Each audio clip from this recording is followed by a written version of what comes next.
Do we have a quorum? Great, thank you. I now call this meeting of the Parks, Recreation, and Arts Commission to order. Would the secretary or clerk please call the roll? Commissioner Dolan. Present. Commissioner Kucharski. Present. Commissioner Collier. Commissioner Barraza. Present. Commissioner Singh is absent. Commissioner Miller is absent. Vice Chair Ward. Present. And Chair McCoy is absent. We have a quorum. All right. Do we need to make a motion to, okay. Yep. So first we'll start with Commissioner Miller is absent from today's meeting. Is there a motion to excuse the absence? So moved. Is there a second? Thank you. We do all in favor? Yeah. What's that? All in favor? Yeah. Aye. Aye. Any opposed? Any opposed? Hearing none. Then we'll move on. Commissioner Singh is absent from today's meeting. Is there a motion to excuse the absence of Commissioner Singh? So moved. Thank you. Is there a second? Second. Terrific. All in favor, say aye. Aye. Aye. Any opposed? Hearing none, that motion is approved. And then Chair McCoy is absent today from today's meeting. Is there a motion to excuse the absence of Chair McCoy? Chair McCoy? So moved. Is there a second? Second. Terrific. All in favor? Say Aye. Thank you. Any opposed? Hearing none, that is also approved. And we will now move to the Pledge of Allegiance.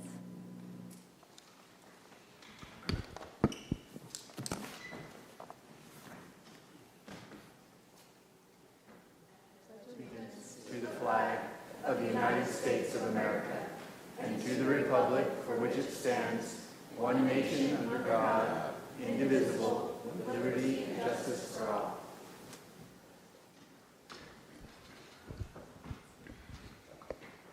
We will now move on to the approval of the agenda. Clerk, are there any changes to the agenda? There are no changes. Thank you. Are there any other proposed changes to the agenda? Hearing none, is there a motion to approve the agenda? So moved. Thank you, Commissioner Dolan. Is there a second? I'll second. Thank you, Commissioner Collier. All in favor, say aye. Aye. Aye. All opposed, say no. Hearing none, this motion is approved. We will now move on to unscheduled communication. The first item is the approval of the minutes. That's right now. Approval of the minutes. Sorry. Let's see here. We were distributed in advance. Were we distributed minutes of the prior meeting or not yet? There are not no at minutes this on this one. time. Yeah, the minutes from last week's meeting are not yet prepared. No. Okay. So then we'll move on to subcommittee reports. Are there any subcommittee reports for this meeting? Sorry, Vice Chair Ward, that is not on today's agenda. The only thing on today's agenda is unscheduled communication and then hearings. Okay. So, So no one will be here from the parks? I mean, from the River Parkway? I thought they were coming to speak tonight. It's not on the agenda. They can do any communications during the item, either under unscheduled communications or item 12A, which will allow for public comment in regards to that area. Okay. okay, it appears that we are going to move through reports and comments and go next to the unscheduled communication. Would any member of the public like to speak on any issue within the jurisdiction of this commission? You'll have up to 3 minutes. As a reminder, if you would like to comment on a scheduled workshop or discussion item, now is the time to make those comments. If you would like to make a comment regarding any of the scheduled hearings, comments will be taken when each item is called. There are no speakers online, and we have no cards in the chamber.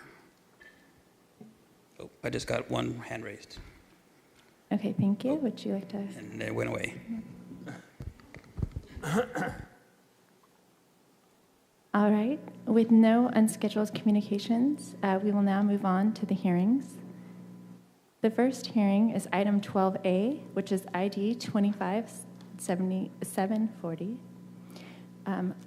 which is a hearing presenting the Mayor's Parks After School Recreation and Community Service Department budget for fiscal year 2025 with public comment. Would someone from the Parks Department please begin the presentation?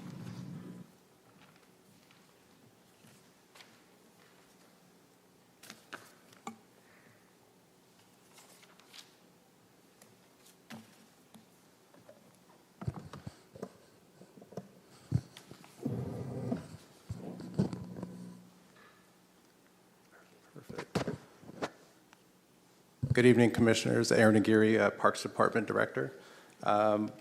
With me tonight, I have my team here. I think last week I mentioned I was missing one of my key members, Tu Zhang, who was away getting his doctorate. I'd like to congratulate him here in front of the commission here. A great accomplishment. So again, he and Mr. James Jackson put a lot of effort into the Parks Department's budget, and you'll hear from Public Works and Public Utilities from their teams as well and their representatives on the budget side of things. Congratulations on your degree. Had to embarrass him one last time, right? So tonight's agenda, just quickly to go through this, we will go through at a high level documents you saw last week. These are the Measure P proposed fiscal year 2026 budget breakdowns, and then at that point we will go through the overview. As I mentioned, we will have representatives from Public Utilities here to speak specifically to our street beautification and litter removal programs. And then from our police department, we will have a representative here to speak through the Park Ranger program. And then, as mentioned, Public Works Director Mosier will go through the Category 5 and all the great things coming out of Public Works. And then at that point, we will go through the fiscal 2026 budget timeline, and then finally turn it back over to the Commission to make any recommendations you all would like us to recommend to City Council for the upcoming 2026 budget year. This slide here, again, this is a summary that outlines all 6 expenditure categories. We went through this last week. Again, just high level, this kind of highlights the departments and what budgets they are responsible for and work out of. So you'll see parks in green, Public Works in yellow, Public Utilities, I believe that's purple, and then capital projects in red. PD is under Category 1. You'll see their operating budget there listed about halfway down, maybe 2/3 of the way down. You'll see operating park rangers. That's the bucket they will be speaking to tonight. Again, Category 1 consists of existing facilities. 46% of that goes towards this category. As you recall, there's a high needs and a citywide effort in those 2 categories, 50% in each. We then move on to Category 2. This is for new development, acquisition. You'll see, again, same definition, high needs and citywide.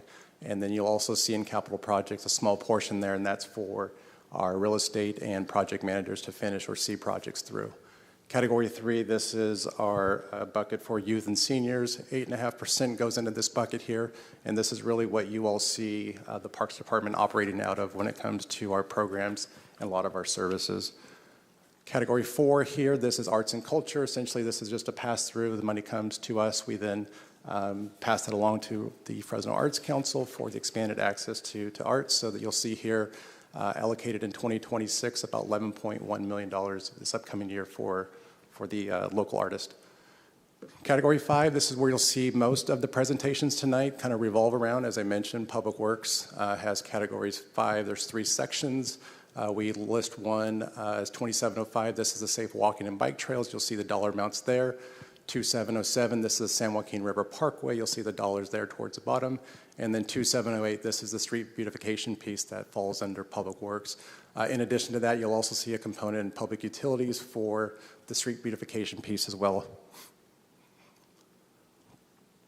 With that, I'd like to call up Director Standrup to go through the Public Utilities, street beautification, and litter removal programs administered by the Public Utilities Department.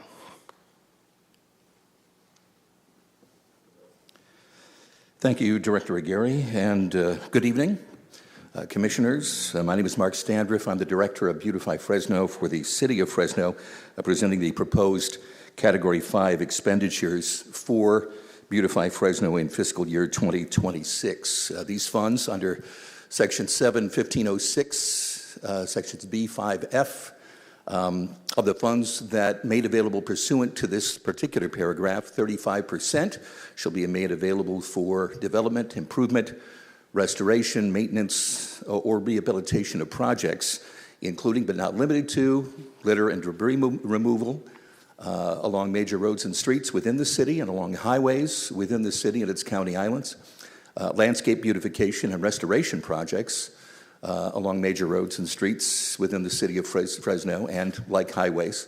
And then finally, the planning, designing, engineering, and permitting of activities associated within those above improvements. Our budget this year, the amount for Measure P funding for Beautify Fresno amounts to just under $1.5 million. That's an $80,000 decrease from fiscal year 25 and roughly half our total budget for fiscal year 26.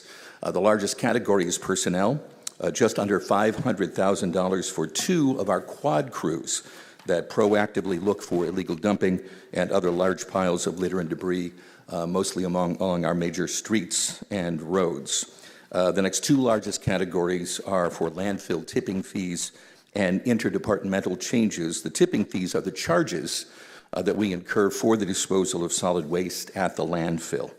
Interdepartmental charges go for gas, maintenance, and parts for our vehicles, as well as costs for technical issues such as computers, phones, and other equipment. Public relations and information covers the cost of advertising, marketing, and other outreach, as well as event management and promotions to continue to let the public know and hopefully to change hearts and minds when it comes to the issue of trying to keep our city clean, beautiful, and a wonderful place to live. And then materials and supplies and miscellaneous expenditures cover the rest of the expenditures, again coming to a total of $1.448 million. Moving on to the highlights from fiscal year 25 for Beautify Fresno, the most significant impact we felt came from the establishment of our quad crews. I mentioned this earlier. We basically divided the city into quadrants, with Blackstone being the north-south division and Shields being the east-west division. And then we have a team that consists of utility lead workers, supervisors, and such that are every single day, Monday through Friday, going to a specific zone within that quadrant to proactively look for large piles of litter and illegal dumping that are taking place. And what's been exciting about this is that proactive initiative has removed over 2.5 million pounds of trash since its inception earlier this fall. So that's really over roughly about a 7-month period. And the other corresponding part of this initiative is that we're seeing a gradual reduction in the amount of trash that we find at some of our volunteer community service events, especially in the areas that we're returning to on a regular basis. What's nice is that the people out there, whether they're residents or business owners, or even just the visitors, notice that we're paying attention to the amount of litter and trash that we see out there, and that because we're proactive, we're starting to find that they're becoming more engaged in trying to help us in our mission to make Fresno a cleaner, greener, more beautiful place to live. Our Clean California Community designation, we were the first in the state to receive that. We've organized a couple of special events already this year. We did an event with the Fresno Black and Indigenous and persons of color farmers, BIPOC farmers, clearing out a huge mung farm on the southwest corner of Annandale and Martin Luther King Boulevard earlier this year. And then working proactively with Clean California and our friends from the Parkway, planting trees and picking up trash along River West earlier this February. Some other major projects included the painting of the interior of the Spiral Garage, a major beautification project at Mosqueda Center with roughly 300 youth during spring break, and the planting of a number of drought-resilient plants at Bullard High School, working with the Beautify Fresno Club that we have there at Bullard. We recently also, from the position of murals, unveiled a new mural in December at Romaine Community Center. That's part of our Clean California grant that we received alongside the Public Works Department. That has several other murals that are going to be going along the underside of 180 on the abutment slopes and the columns, as well as finishing up a long-standing mural project at San Pablo Park, where a total of 20 murals will be painted from artists from around the Central Valley. Both of those projects are designated to be completed by the end of June. So with that concludes my presentation, and I open things up available for questions at this time.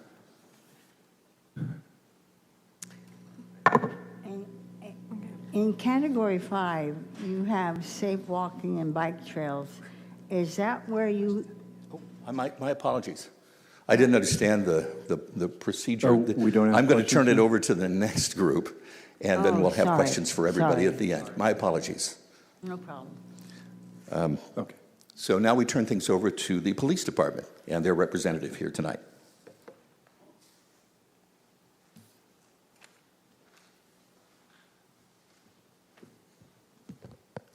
It's difficult to go after Mark because he has such a good voice for presenting, so forgive me if I don't sound as good as him, but I'll do my best. You're doing just fine, sir. Good evening, Commissioners. My name's Rob Beckwith. I'm a Deputy Chief with the Fresno Police Department, and I'm going to be presenting to you on our Park Ranger program. Let's see if we can get this to work. So before I start, I just want to say that this program, after a couple years now, is what we believe to be highly successful. Again, as you know, this is a program that was created to do really two things, which was to create a partnership and collaboration between the police department and the parks department, as well as making our parks safe. And that has been something that we believe has been very successful. This first slide here is really just one of the sections that you're familiar with that shows the distribution of the Measure P funds, the 46%, and again, what I just talked about, as well as establishing the Park Ranger program. This next slide is going to be a little bit of an update for you where we're at with the program and our staffing. I believe when we were here last time, we were at 19 park rangers. As you can see here, we're currently at 18, but there's a reason for that, and it's actually a very good reason, because we've had a few park rangers that have achieved their goal of actually wanting to be police officers, and they've been going through moved on and been accepted into the police academy. So again, that creates a vacancy for us that we're actively working to fill. We anticipate full staffing of the 20 park rangers that were allotted by the fall of 2025. Again, that's a process, and but the good news is that we do have a lot of interest in the program. In fact, I think we're down to our last few candidates on the current recruitment, and once we've completed that, we'll hopefully be going towards a new recruitment, but again, hopefully by the fall of 25. We do have 4 park rangers. When we're fully assigned, we have 4 park rangers that are assigned to each of our 5 policing districts throughout the city. And there's an error in the slide. I think it says that we cover all days of the week except Wednesdays, but we actually do cover Wednesdays. Wednesdays is actually our most heavily covered day, because they're all scheduled to work on Wednesdays, the way that schedule works out. And then again, I think you can see the salary ranges on there. And one change from last time when we were here, since it takes 1 year for them to move from a Park Ranger 1 to a Park Ranger 2. So currently now, with the 18 that we have, 5 of the Park Rangers are Park Rangers 1, and the other 13 are Park Ranger 2s. This just really highlights their duties, which again are visibility, identification, reporting of crimes. They do some limited enforcement, such as citations. Typically that's regarding parking citations. And then a big piece is the community engagement. And one thing that I would highlight on the Park Ranger duties has been their impact with some of the unhoused issues that we see in the parks. Their visibility alone acts as a deterrent to that because it's a consistent a presence out there, and but also too because our park rangers are very invested in our parks, and they've actually assisted quite a few of the unhoused to get services, which has then helped where we don't have the repeat issues in the park. So that's been definitely a success among the park rangers. This next slide just gives you a snapshot of the activity of our park rangers. And I want to put this into perspective for you. I know that's a big number, over 33,000, and it says calls for service. But that does not mean that we have 33,000 calls for service in our parks. What that means is that our park rangers are very proactive, and they're engaging our citizens and our residents in those parks. We acquired this number by looking at their activity and their unit histories. And what this shows is that our park rangers are out there and that they're very active and they're very engaged, which is a good thing. It does not mean that we have continual calls for service that are safety related. This just shows their activity over the course of from July 24 to May of 25.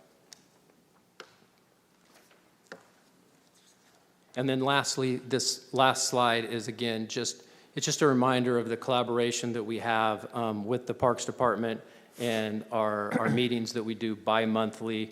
Again, we like to make sure that there's a constant flow of information between the two departments and that we're updating each other on needs, areas of concern, or things that the rangers may need or that we may need from the Parks Department.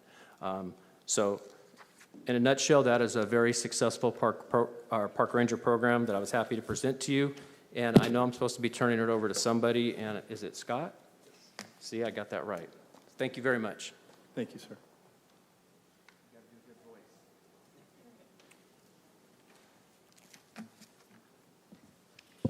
All right, good evening, Commissioners. Scott Mosier, Public Works Department, and also glad to be here with the opportunity to present the budget for the next year.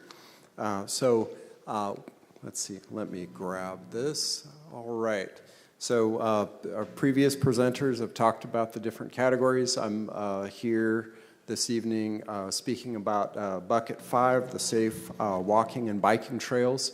The Public Works budget includes 3 sub-programs in there that are really like their own buckets. The first being the $47% of that allocation is what we think of as Class 1 trails and Class 4 protected bike lanes, funding for the design, development, construction, and all the soft costs associated with that work. Within that category, 20% of that 47% is allowed for operation and maintenance of trails. And the budget that's being presented, it does utilize that full 20%. We've done that each year, the 20% maximum for trail maintenance. In addition to that, 25% of this category shall be used on the high priority network, and that's consistently been done since inception of Measure P, primarily because as the city of Fresno, we're invested in projects like the Midtown Trail that's been on that the priority network. Also, this evening we're discussing 18% of Bucket $5 are dedicated for the San Joaquin River Parkway for projects, operations, and maintenance. And then, as Mark Standriff had shared, about 35% of that funding is for the litter control and beautification category. All right, wanted to quickly touch on some accomplishments from the current fiscal year 25. First on capital design and construction projects, talking about Midtown Trail. A lot of activity is happening, of course, along McKinley Avenue. That's segment 4, now 71% complete in construction. So that's completing from Millbrook all the way to Clovis Avenue. Then segment 1B near Freeway 41, that's at 90% design completion as well. So big milestones reached. In addition to these two, segment 3 from Shields to McKinley, that project is near 60%. But we are due to wrap up the Midtown Trail and complete that 7-mile corridor. With Major Street beautification, the next slides have some photos, but 3 projects complete out of the Measure P Major Street beautification category. Cesar Chavez Boulevard from Maple to Chestnut, Herndon from Blackstone to Palm, and also Barstow Avenue most recently from Angus to Cedar. Then with the San Joaquin River Parkway, again, lots of work. The crew is there every day.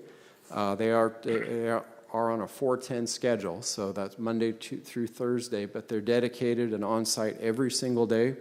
Some big highlights, fence repairs that had not happened in the years prior to Measure P, with things like McMichael Loop Trail, complete irrigation system repairs along Eaton Trail and in the river bottom, and then 82 new trees planted as part of that effort we are very excited about this spring.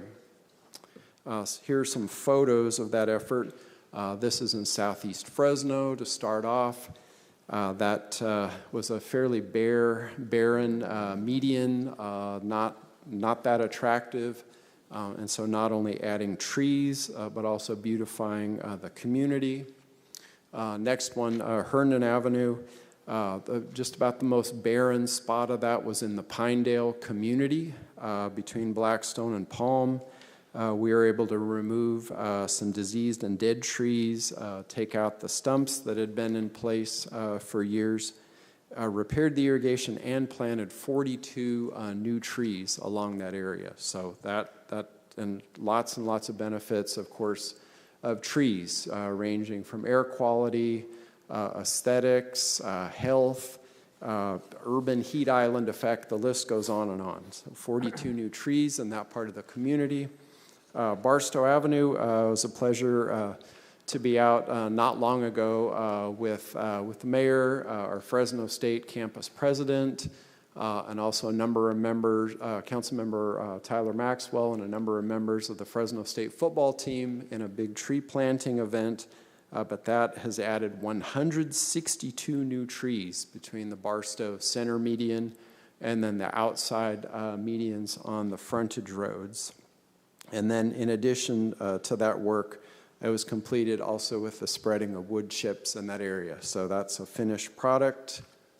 Belmont Avenue was one where the spring heat came in on us, and we don't want to plant trees where we don't have good survival rate.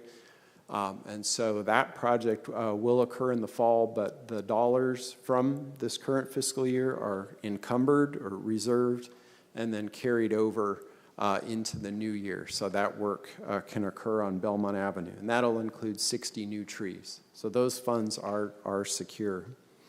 On the San Joaquin River Parkway program, some highlights again. Full-time trail maintenance crew is and has been in place. We were able to fill the last slot this year, which was a full-time irrigation specialist working on those repairs. So that amounts to $830,200 in fiscal year 26 for that crew. And as I mentioned, they're there every day, able to provide basically weekly service on the trails in the San Joaquin River Parkway, and to have time to tackle these deferred maintenance projects along the area. In addition to that, we do have proposed in the budget $250,000, which is on top of the crew for any deferred maintenance projects. And those are just in a line item, a lump sum. Those are proposed to be developed in communication and coordination with both the San Joaquin River Conservancy and the San Joaquin River Parkway Trust. And if those were not used, of course, those would be rolled over. But it's our hope that on top of the crew's work every day, that we could identify some additional needs and continue to make headway along the corridor. Within the Parks Department budget, also there's $125,100 for the completion of the Milburn Overlook redesign and reconstruction project. All right. Again, back to highlights. The priority maintenance plan for deferred maintenance, that document was finalized in the past year. Comments from our partner organizations were incorporated. Also, a couple years ago, we had a pretty significant, just a brush fire in the area. And we do not see that occurring now because we partnered together with both the Trust and the Conservancy. And Fresno County as the landowner for a portion of that area, partnered, and some of the Measure P dollars were used to install fire breaks in the area to prevent a similar type tragedy occurring and burning up a lot of the grassland areas. Also, as noted, 82 trees planted in the area, and you see some photos of that work. All right, specifically in the budget, line item for us within Category 5, personnel is $997,000. This includes the personnel cost associated with capital improvement projects. So as I go to the next slide, you'll see that list of projects. And other than our trail maintenance crew, dollars are included in the capital. Non-personnel, those are design consultant services and construction contracts, so that's at $6.1 million. And then also the interdepartmental charges at $300,000. All right, some highlighted projects. Lastly, to go through those funds, you see $800,000. This is associated with Midtown Trail Segment 3. The segment near closing the gap from Manchester Center over to Fresno Street, Measure P, Category 5 proposed at $1,777,700. Freeway litter abatement at $100,000. Those dollars are a match to Measure C, Highway Litter Abatement Program funds, and $200,000 from Caltrans. So really Measure P is then leveraging those dollars for a total program of $400,000. We have an allocation proposed $100,000 just to be able to assist with irrigation and tree planting along those high priority trail networks like the Eaton Trail or the Willow Trail, those types of facilities. Also the San Joaquin River Parkway projects I touched on earlier. One of $950,000 is towards the 1,000 new tree initiative. This is an item that our city council had adopted as an initiative 2 years ago, and with a goal through 2035 of planting 1,000 net new trees per year. There has been discussion with the commission in the past, motions about Measure P being able to assist in that goal, and so the proposed budget has $950,000 in the Measure P Major Street Beautification category towards that tree planting work.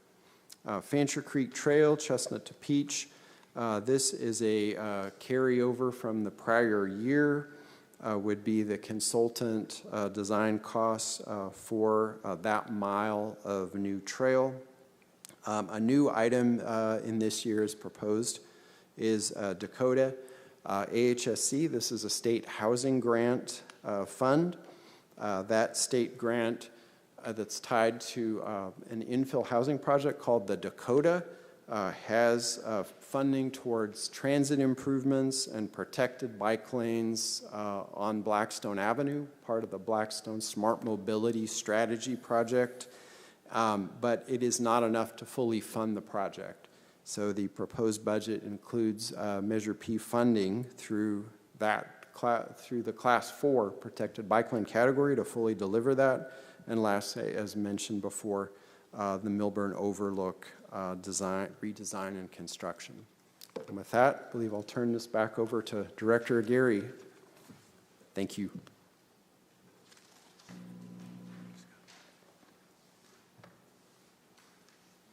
Thank you to Director Mosier, Deputy Chief, I almost said Landon, and Director Standrift for their help in delivering this presentation. Quickly, just want to go through the budget timeline. I know we talked about this last week, but just to remind you all, today is the last day to make recommendations. Our budget hearing is slated to occur next Monday, June 2nd, to the City Council. So with your recommendations made today, we will get that to the Council, and then again, it will be a part of our budget presentation to Council when we go back on the 2nd. As I mentioned, week of June 2nd, budget hearings do start. We are day one.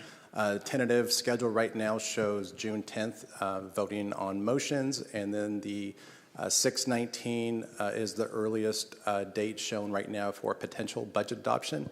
If not, we will move into June 26th as our last day to adopt the budget before the end of the fiscal year. As you all are well versed in the recommendations, here's some language here to help you all through how you kind of put that language in to get your motions across. Motions, you'll see the examples here, motion to allocate X amount of dollars for programming, providing whatever that may be. Motion to allocate X amount of dollars for the construction of, that would be a capital type of motion versus like a programming type of motion there. And then again, just to highlight what motions have been made or what recommendations have been made and communicated to council. These early motions started back in October 28th of 2024. We also had a November 4th meeting and a November 18th meeting, so you'll see those 6 here. In addition to that, there were additional motions made, which totaled, I believe, about 13 motions on those fall dates. And then just last week, May 19th, there were an additional 4 motions made that you can see here that you all recommended for communication and recommendation to the City Council. With that, I will open the floor up for questions from the commissioners. Thank you all for your questions in advance, and I know you have a lot here for us, so welcome any questions you all may have. Commissioner Dolan? Would you like the questions to come category by category? In other words, can I ask all my questions of all the different categories at once, or would you rather we bucketed them up? Whatever's best for you. All right. I'll just run through these, and you can stop me whenever. I'd like to start with Director Mosier, if I could.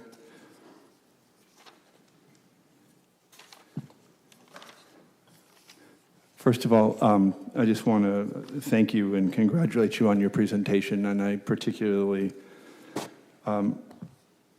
appreciate the eloquence with which you speak of our urban forest and the planting that you guys are doing, so congratulations on that. I have just a couple of questions. You've mentioned that a lot of this money is going towards a bike trail project that's going on. And first of all, I think that's great, and I think obviously there's not only a funding overlap, but a mission overlap on the recreational aspect, right, of biking and making Fresno a more bike-friendly city. But I don't think I personally, so therefore the commission, has ever seen a sort of holistic presentation on what that bike trail project is in its entirety, and also a map of where those bike trails are running, which I think would be helpful for us in our thinking about needs, neighborhoods, et cetera. So I would just like to ask if at some point in the coming year, if we could see a larger scale presentation on that, if you haven't already done it, and if you have, I apologize and I missed it. No, absolutely, commissioners. We'd be glad to return. We could do a presentation on the adopted active transportation plan, which is really the trails map, what exists, what's already proposed and funded, and then what is in the master plan. And of course, then Measure P's role in that of the projects that are both have been delivered or are in the proposed budget for Measure P. That would be great. I think that'll help us in support and understanding of all of that. Another question I have, and it's specifically on your budget page here. The interdepartmental transfers, which I believe are things like fuel and vehicle maintenance, et cetera. I just noticed it's, almost halved from 2004 actuals to 2026, excuse me. And the difference there, that line item within the budget, the 300,000, and the reason that's lower, that includes not only things like charges for computers or fuel, right. Fleet repairs. Those types of items tend to be more constant. The prior year had a fleet acquisition, so it had a vehicle acquisition in there. And now at this point, there are no new vehicles proposed or major equipment purchases within that category. Gotcha. So there's a bump up for acquisitions in previous years that we're not seeing anymore. Which we typically call kind of a one-time expense. Great. And that's not recurring. So you see the lower charges in that area. And then one final question, near and dear to my heart. I appreciate all the street beautification planting that you and your team have been doing, and it's a major add to the city. Are those irrigation projects then on reclaimed water? We are using the recycled water, reclaimed water wherever possible. However, in many cases, we're having to plan on that for future. The city it's really our Department of Public Utilities leading the effort to extend that system out into the community. Yeah, because that's a huge opportunity for us to grow the use of that and also to our own water conservation efforts. Is there any way that project of bringing reclaimed water out further into the network, is that intersect with Measure P dollars at all? Does any of the money go towards that? Currently, the Measure P funding is not going towards extending that system. I would respectfully submit to the commission that the cost of building those pipelines, trenching, resurfacing, is relatively expensive as compared to how much Measure P funding is available. Okay. The funding source for that to date has been through the wastewater enterprise fund. So essentially utilizing ratepayer dollars to extend that system and then benefit the wastewater system by taking some of that effluent, some of that reclaimed water and reusing it back in the community for landscape irrigation. Great. Thank you very much. Thank you. That's all the questions I have for public utilities, but I do have other questions for other folks. Okay. Commissioner Dolan, you can continue with your questions. Could I speak to the officer? Please.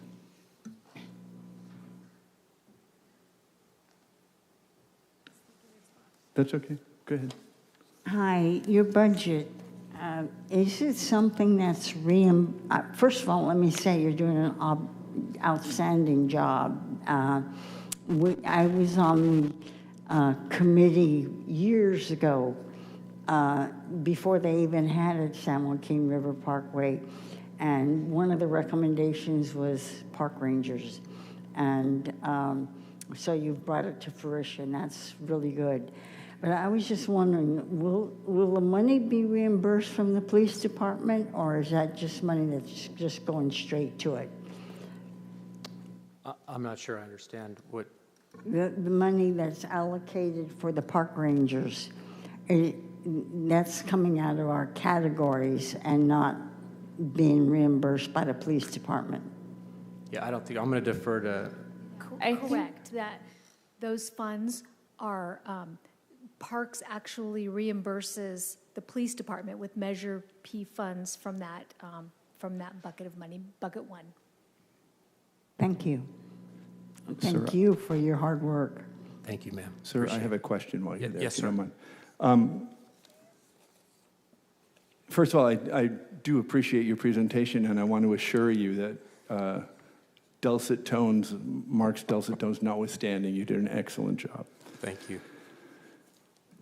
The one question I have, I'm very supportive of the Parks Rangers program. I think its potential is great. And I guess my question, and it's a little bit maybe hard for you to answer, so I take that, but what are our metrics for success on this program? And by that, I realize that the numbers of total calls for service is one way of looking at this, but as you point out yourself, that's a lot in that number. And I'm just curious if we have specific goals, actionable goals that we have set up for the Park Ranger program and that we can track in terms of how we are, as this is a relatively new program, right? We just started it, how we're progressing along the line towards succeeding in those goals. Do you have any ideas in that regard? Yeah, in terms of metrics, no. Again, I think we, in law enforcement or in our business, typically our best metric is two things. It's safety and it's really feedback from the public. And on those two fronts, both of those have been extremely, extremely good. And that's really, as long as we're achieving that metric, then I think we're doing really well. We can always dig into the numbers and try to figure out exactly where we're at with different kind of things, but that's going to always be the most important thing, is just going to be a safety in the parks and the fact that our citizens are visiting those parks because of that. Yeah. It would be great if there was some way to measure it. And I don't know what that looks like, but if we could, I know that there was one of the reasons the Park Ranger program started and was so supported is the perception from many public testimonies that the parks didn't feel safe. Some parks don't feel safe, and so it would just be great to find some way, I guess, of objectively quantifying our progress on that particular issue.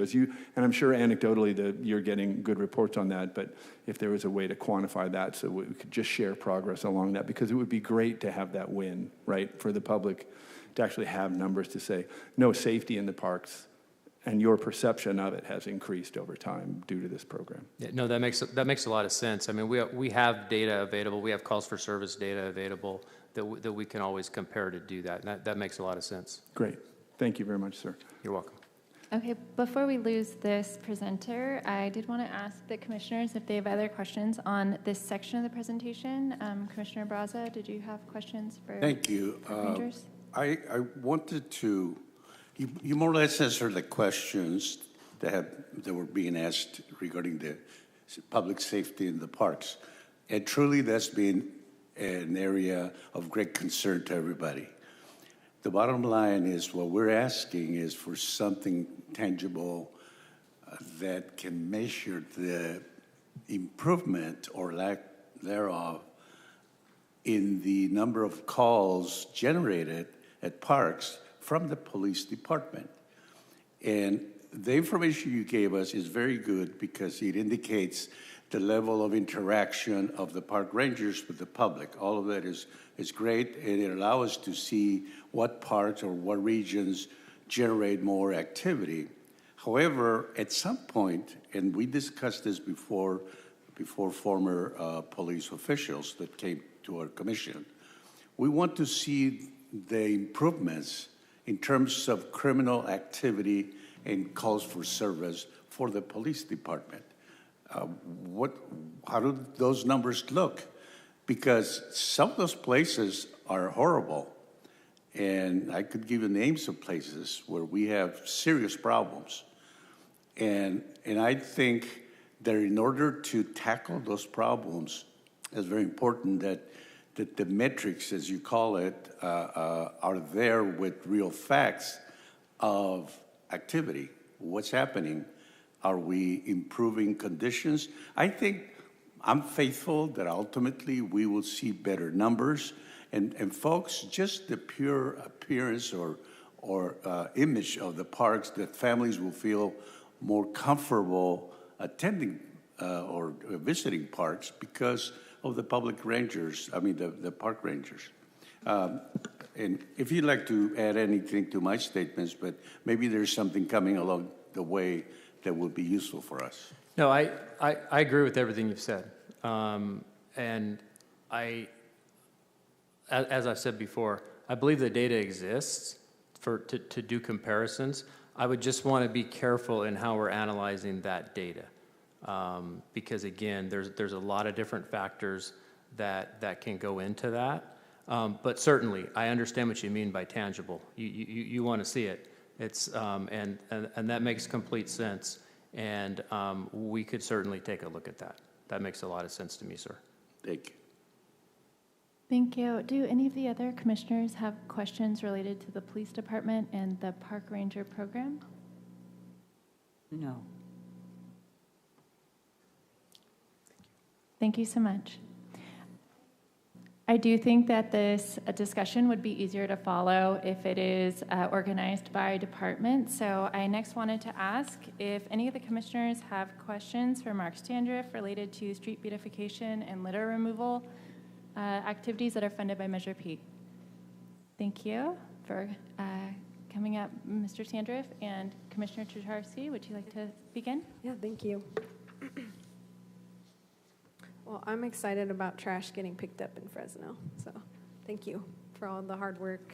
I know it's not that fun picking up trash, but everyone appreciates it. Well, and I don't mean to interrupt you before you ask your question, That's but okay. One of the best things about the job that I have is that every day there's tangible results.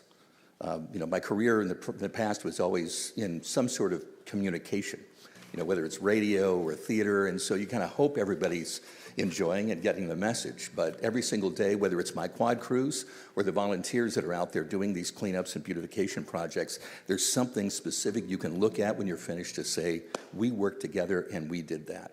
Yeah. And but the goal is to be relentless, because the minute you start letting up, that's when trash, litter, and other blights start to grow. Right. Mike, I had just a few questions for you. One, where are the areas you're picking up trash? Are they at the parks, or are they everywhere?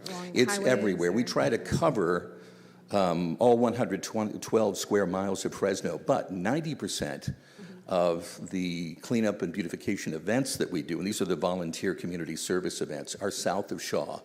Over 1/3 of them are just in Council District 3. Our quad crews are covering every single square inch of Fresno, and they're just, again, we're dividing the city into quadrants, so every day they're out in a different area within those quadrants. Do they go on private property, or is it No. just along roads? Is it in the No, public the quad parks? crews don't, but most of what they pick up is along the major streets and arteries. There may be some larger dumping issues that happen in the alleyways, but the vast majority of those particular work days are spent traveling up and down our major arteries. As far as the cleanup and beautification events for our volunteers, we've been averaging about 150 of these events every single year, and roughly 90% of them during fiscal year 2025 were happening along major roads. As a matter of fact, just a couple of weekends ago, we were at Pillabo State Park, Soccer Park, where we were staging in that area, and we cleaned up the park, but we also hit the major arteries of Lane, Chestnut, Cesar Chavez, and Peach to make sure that those things, because again, that's where we find the vast majority of our trash. Okay. Yeah. If it's in the parks, does a different group, like from the Parks Department or the Public Works, pick that up? Well, they have maintenance crews, Okay. and I can. I just saw a nod. It's okay. That's enough of Yeah, a yes. Okay. but no, but what we try to do is to augment what they're doing or build upon, because in many cases, what I have my volunteers go out and do, like for instance, if we had an event around Woodward Park, we'll try to go down the Eaton Trail as well. But if they're serving the picnic areas, or like we did the day after Easter, which is for most parks, it's a major opportunity for families and friends to get together, and they like to mess things up, especially when they've got confetti-filled eggs that they like to explode. And so we took 7 of the parks and had volunteers, teams between 5 and 10 volunteers that were going around and individually picking up those pieces of confetti over a 2-hour period. Yeah, thank you for doing that. That's a lot of work. Another question, is the budget that you presented with Measure P funds, the 1.4, is that the entire, just all the crew work, is that all covered under that amount, or is there more? No, as a matter of fact, the other half of the budget, our budget is roughly going to be about, and I don't have the specific figure in front of me, TJ, but I believe it's just under or it's right at $3 million. So right now, it's about half of the total budget, and the rest comes out of general fund. That's amazing that it takes $3 million to keep all the trash down, but that's what it takes. Well, So, yeah. I could use more. I know, right? We need more but I trash realize, we have limitations. The great thing is the people that work for me, as far as our quad crews, are really proactively focused. And so it's not like they're waiting for a ticket on Fresno or 311 to come in and to say, we're going to go to that location and pick up that trash. They may get that ticket, but along the way, if they see other piles that haven't been reported yet, they're stopping to pick them up. Okay, great, yeah. Yeah. And then you said it's proactively removing 2.5 million pounds of trash. Can you clarify the time frame that the 2.5 million pounds was? I believe the quad crew started in October okay. of 2024. Correct. Okay, so you said No, 7 no, months, and that was 2.5. Mark, I believe the quad crews started in FY '24, which would have been in '23. Okay. I'm just going from basically from October. That's when we started really quantifying the amounts that were being picked up on a So about on a weekly 9 basis. months ago, is that what you're saying? Yes, About 9 months? yeah. So this is the amount for 7 to 9 month period? Yes. Wow, and you got that from probably what you tracked taking to the dump? Yes, Like the Department of tonnage? Public Utilities has these big roll-off containers that we weigh. We get tonnage reports after every single week. It's amazing, thank you. Thank you.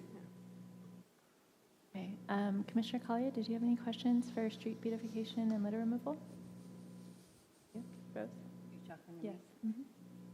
No, at this time. Okay. But thank you for all your work. Yes. Thank you. Commissioner Barraza, do you have questions for Madam Mark Chair, Gendron? another question, just a comment. I want to thank Mark for his wonderful work. He's a person that we're very fortunate to have in our city, because the city has been a major challenge in terms of the beautification efforts, but getting other folks engaged, and many of them volunteers. Our own organization has joined him in some events, and it's a wonderful job. And I don't want to say it's a thankless job, because we want to say thank you to you for the great work you do for the community. Well, I appreciate it, but I'm always so encouraged after every event when I have a number of the newbies, the first-timers that come out and say, I never thought I would say this, but I actually had fun picking up trash. And we see that because it's the engagement of like-minded people who are out there with, and it's non-denominational, it's nonpartisan, it's not gender specific, it's just trash doesn't care, right? They're out there, it's out there, and it's just up to people like us. And when they see the city's attitude is serious about this, that the status quo is no longer acceptable, then it's remarkable about how the people in Fresno and from other cities that come in to help too, that will raise their hands to say, I want to be part of this. Wonderful, thank you. And Commissioner Dolan? Yes. Yeah, I can vouch for the fact that it's fun. I have a blast when I do it, so I appreciate that. And Mark, I really wanted to commend you and your team for this designation, the Clean California Community. That is quite an accomplishment, and one that I think we don't hear enough about, and it would be great to get that out. And I particularly want to commend you and your department for your focus on community. I think that is made a huge difference. I have one question regarding, I think I heard you, when you were talking about the quad crews, that there has been a noticeable decrease in the amount of trash that is being tossed, so to speak. And the quad crews are primarily focused on illegal dumping areas, is that correct? And larger piles of trash. They're not stopping by to pick up a random, right. trash bag that happens to be sitting on a corner someplace. They're really looking at the larger collections of abatement opportunities. Setting aside the way we define illegal dumping versus just big piles, is there any way that, and this may not be in your remit, so forgive me, but it would be great if we could actually decrease illegal dumping or get in front of it somehow, as opposed to just being reactive to the fact that it goes on. Is there any way that some of the PR and information work that you do so well with Beautify Fresno and the work, can we turn some of that towards some sort of public awareness around illegal dumping, or are you doing that already? Well, that's one of the plans for this upcoming year. In the past, we had our very first PR campaign was called "Don't Be a Litterhead," and it was a very clever campaign that was citywide, and that was meant to bring attention to the fact that they're out there and there are people who are paying attention now. So then our next goal for the branding was just to make the awareness of Beautify Fresno existing as a division of the city of Fresno, and trying to extend the mayor's vision out so that we involve the public in our activities. And then the goal moving forward here is to now start to get a little bit more specific. And so we're talking about not just illegal dumping, but hopefully some of the private property owners, especially the ones that are out of town. Again, it's all about attitude and accountability. And so our attitude has obviously changed. But what we want to focus on is bringing accountability to the picture. The city's taking its own accountability of saying, listen, we're stepping up to make sure that we're doing something every single day to try to reduce the amount of trash and graffiti that we have in our city. But it's going to be important for the property owners to step up as well. Now, the good news with that is that we've already seen some results. In fact, I may have reported this to the commission earlier, but what TJ was talking about earlier, and I remember now in 2023, the quad crews actually had it was a pilot program in Council District 7. And we did this over the space of an entire year, where we had a crew that was just working in that council district every single day. We saw a 30% reduction in the number of reports of illegal dumping in that district. So again, it's not going to happen overnight, but we like to see that gradual decline in our tonnage results. Right. Because that way we know that we're making an impact in the community. Exactly. Thank you, sir. I appreciate it. Okay, I do believe that concludes the commissioner questions for you about the street beautification. Thank you so much. And if Mr. Mosier could join us again at the podium, I do believe some of the other commissioners have questions related to the presentation from Public Works. Thank you.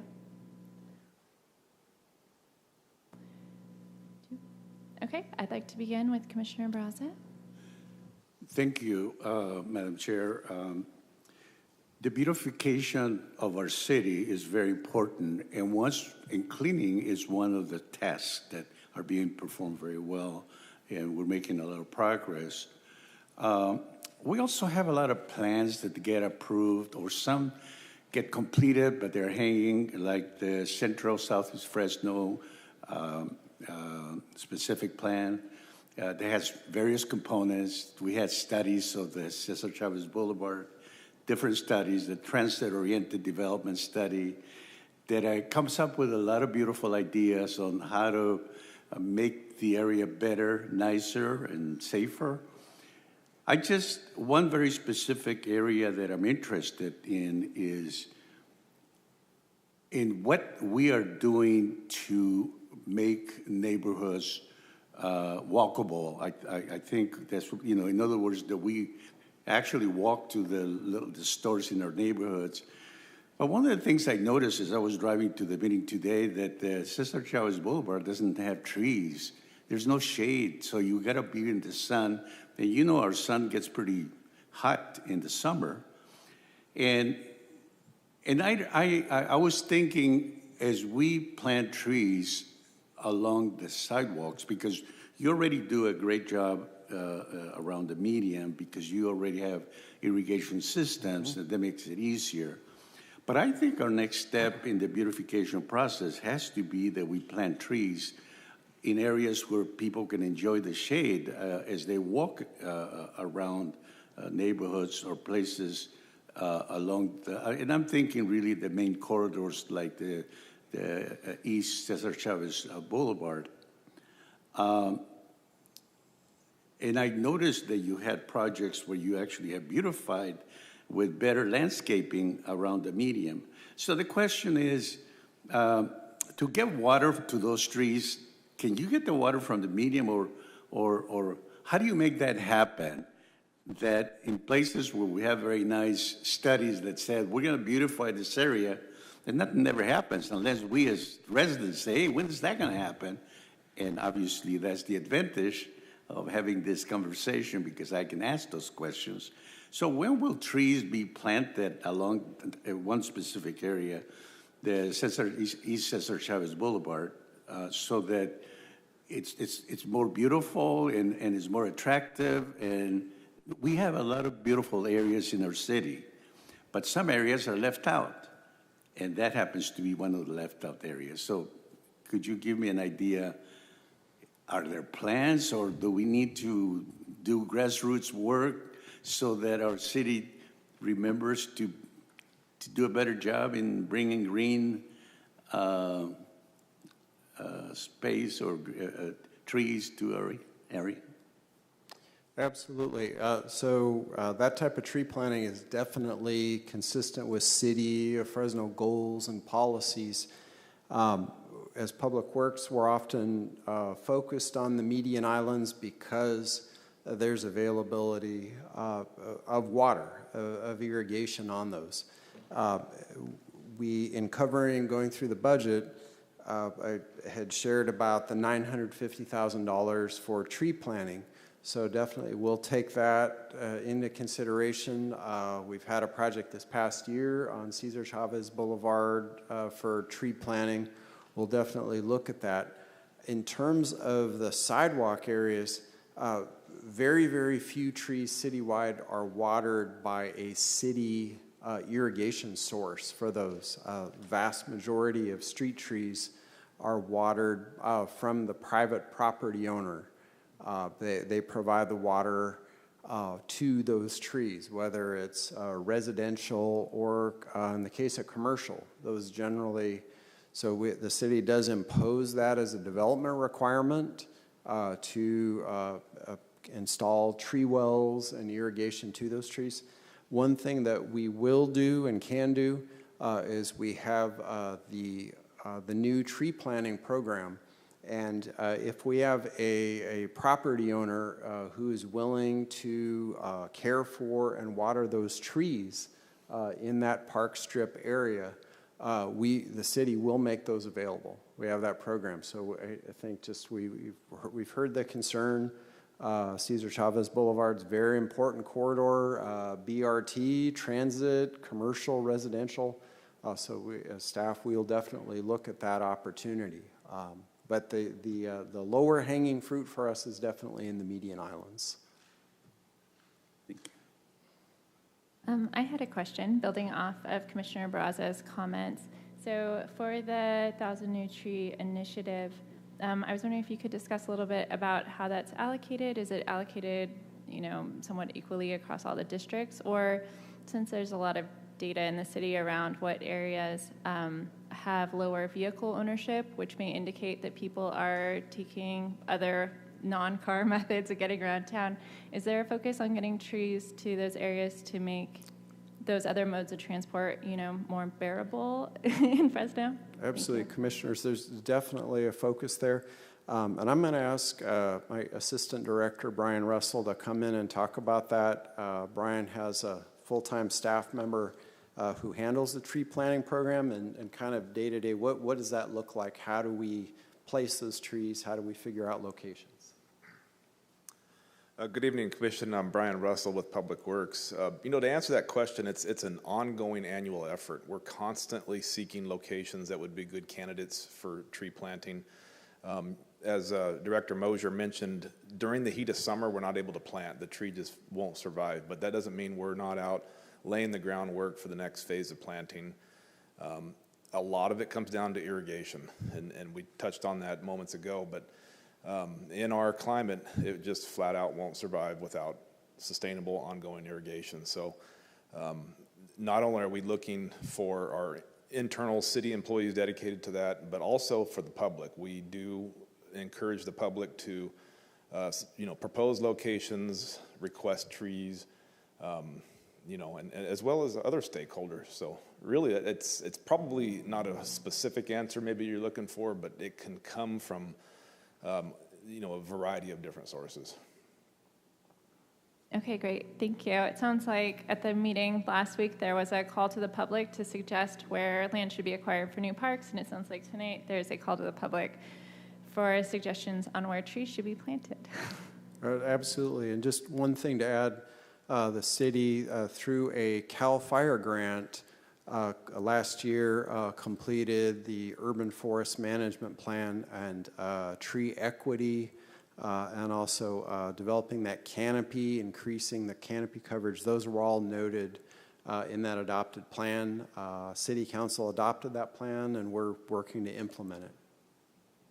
Great, thank you. Commissioner Kurcharski, do you have questions for the Department of Public Works? I do, thank you. Thank you for your presentation. I guess I can just piggyback off the tree planting initiative. I was just curious, does the forest management plan say what kind of trees you guys are going to be planting? Or how do you select which ones? The city of Fresno does have an approved tree list. Now, a lot of times our focus is on street trees, and there is an approved list. Oftentimes we're dealing with a narrow amount of space. We're lucky to have 6 feet in width available. Oftentimes we have park strips with only 4 feet, so that creates some limitations. Definitely they are the types that are more disease resistant, drought tolerant. The urban forest management plan did emphasize diversity of species, because you know what happens is the staff who, over the years or decades, the staff who review plans and the staff who maintain urban forest, we tend to find things that are very serviceable and do well. And that's a great thing until you lock into that, and that's what you do for 20 years, and then have a certain type of disease, pest, beetle of some sort, that then attacks that, and you find, uh-oh, wait a minute, we just lost 10% of our urban forest because we had too much of one type. So that is all contained, and we have that adopted plan. We have that on the website as well that addresses that. So that's a tool for homeowners, developers, the public, and for staff to follow and implement that plan. Yeah, great. Do you know if it says anything about native species? It does. Okay. It addresses that as well. And the consultant who's worked on those types of plans throughout the country both looked at our climate situation. They looked at the city's existing tree list and said, basically advised us on, well, what's really strong about that, and what things do we need to change? What additional tree species do we need to incorporate? And with a lot of stakeholder engagement. Yeah, as great. well. Thank you for your work on that. Okay, some other questions I had. Let's see, I made a list here. This was a while ago. You did your presentation, it feels like already. I had a question on the wood chips that you use for the medians. Do you all purchase those? Would you be interested in getting them for free? That depends upon the location and the type of treatment. The goal that we have in Public Works is to maximize the reuse of chips from our own tree trimming program. Mm-hmm. So where we have, we go out and we do tree trimming, we remove limbs and such, we go ahead and we chip that material, and we will put that back where possible. So that type of material, it's a little bit larger, coarser, tends to work really well on our trails, some of our wider medians. But if we get into a situation like, for example, say we're working right here in downtown Fresno, slower speed traffic and more pedestrian activity, that material's a bit too coarse and not as attractive. So we'll wind up purchasing smaller material. Definitely, we're always looking for opportunities in partnership where possible, if we can obtain that material at a lower cost. Okay, thank you. My next question.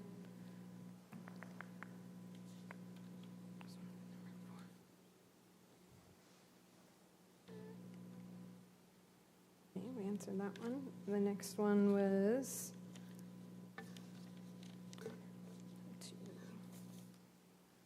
on the fire breaks. Just curious,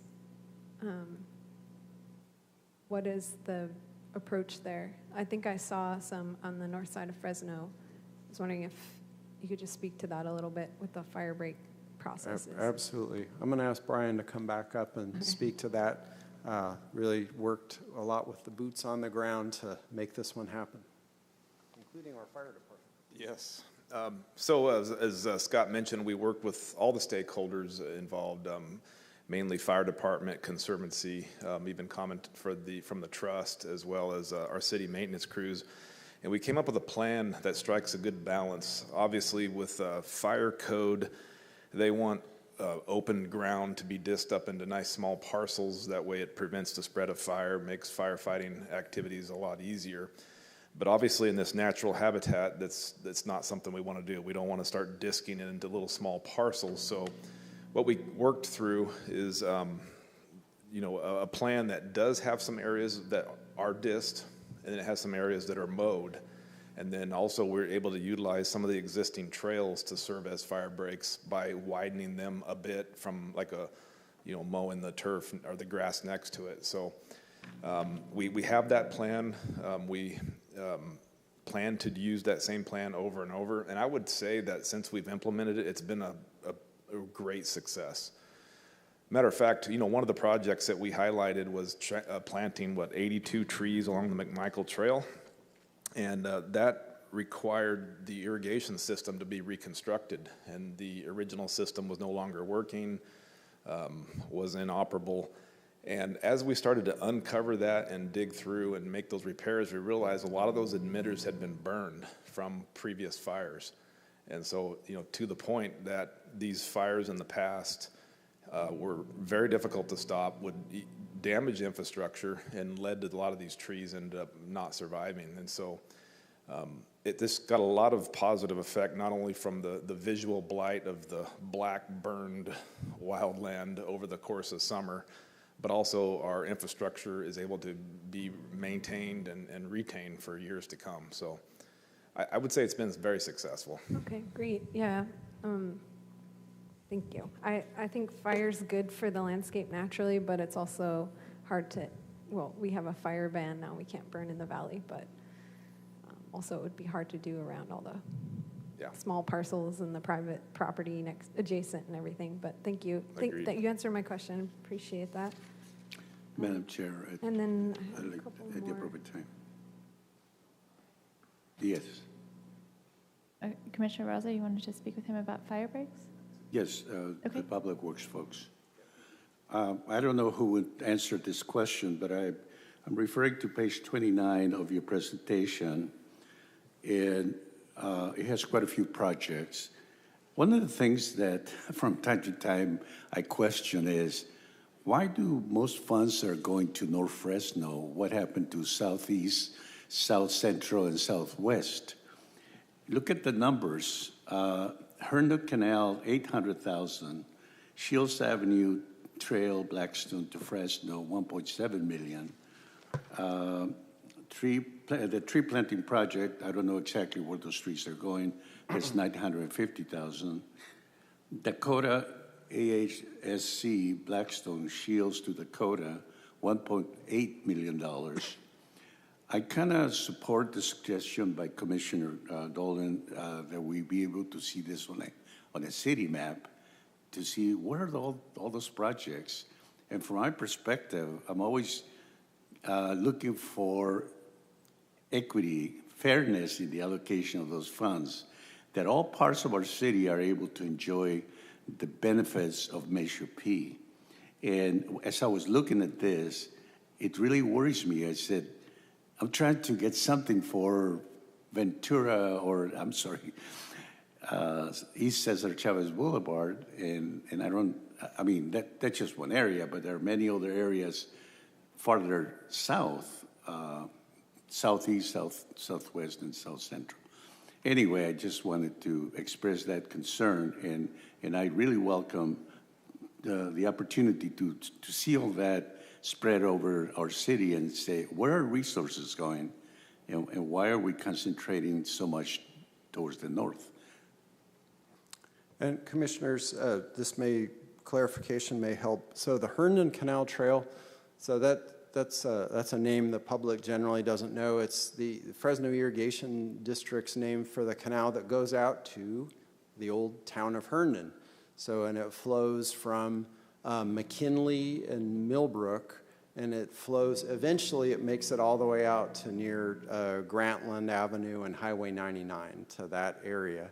But this segment here is from McKinley and Millbrook up to the Shields and First intersection. So just to clarify, that project is very much in central Fresno. Out of this list, as far as North Fresno, to highlight the San Joaquin River Parkway projects, of course, but those funds are earmarked only for the parkway. And then the tree planting program really could be anywhere based upon tree equity and where we have a lot more tree canopy versus where we have less. We would anticipate that a lot more of that work will occur in South and Central Fresno as far as new tree planting opportunities versus North. But I think that's a great question because Herndon, we might think Herndon Avenue, but this is indeed very far in central Fresno, not up in the north. Great, thank you. I believe Commissioner Kucharski did have some additional questions for you. Thank you for your patience. The question on the budget. I noticed, maybe I'm confused a little bit, but it says on the budget worksheet, 3.6 million available for the Parkway category, but then it says allocated 1 million. I was wondering if there's a gap there on, like, is there funding available that hasn't been allocated, or is it, I'm not sure. If you can help me understand the difference and where that funding is, if anywhere. Absolutely, okay. And commissioners, the proposed budget for fiscal year 26 does not appropriate 100% of the dollars that are in the fund. What the mayor's proposed budget includes, for example, in fiscal year 27, the following year, is $500,000 of Measure P Parkway funds to accompany the River West Eaton Trail Extension Project, for example. So we do have, there is a fund balance, and in that case, it's proposed to be reserved for that project. We would love to have that go in fiscal year 26, but the timing of the state grant funding for construction would be in fact in 27 for an actual award of a construction contract by the council. Yeah, that helps actually answer the question, which was I was going to have next, which was how much is allocated for River West versus how much is left available for, say, us making a recommendation for the River Parkway Trust that's here today. And we had discussed as a subcommittee previously that we'd like to make a recommendation for their one property that's in the city of Fresno. So I was just wondering how much was available for that. Is that the $250,000 that you have, or? And yes, and really that $250,000 is as presented a placeholder for San Joaquin River Parkway projects, which could be a variety of things. Could be additional tree planting, could be Could be, say, like a preventive maintenance slurry seal treatment along the trail surfacing. That type of work has not been defined yet, but it's not tied to any other project yet. But you so already there's- have some allocated for River West beyond the 250, is what you're saying? that is correct. Is that correct? Okay. 500,000, and just for clarity, the mayor's budget, as shown, also includes a $2 million proposal in fiscal year 27 for River West from the Measure C transportation sales tax, the trails category of Measure C. Again, recognizing that's not something the commission makes recommendations on, but just for full information, what's proposed currently is $2.5 million of let's call them city funds to accompany then the state funds through the various propositions and such through the Conservancy to deliver that project.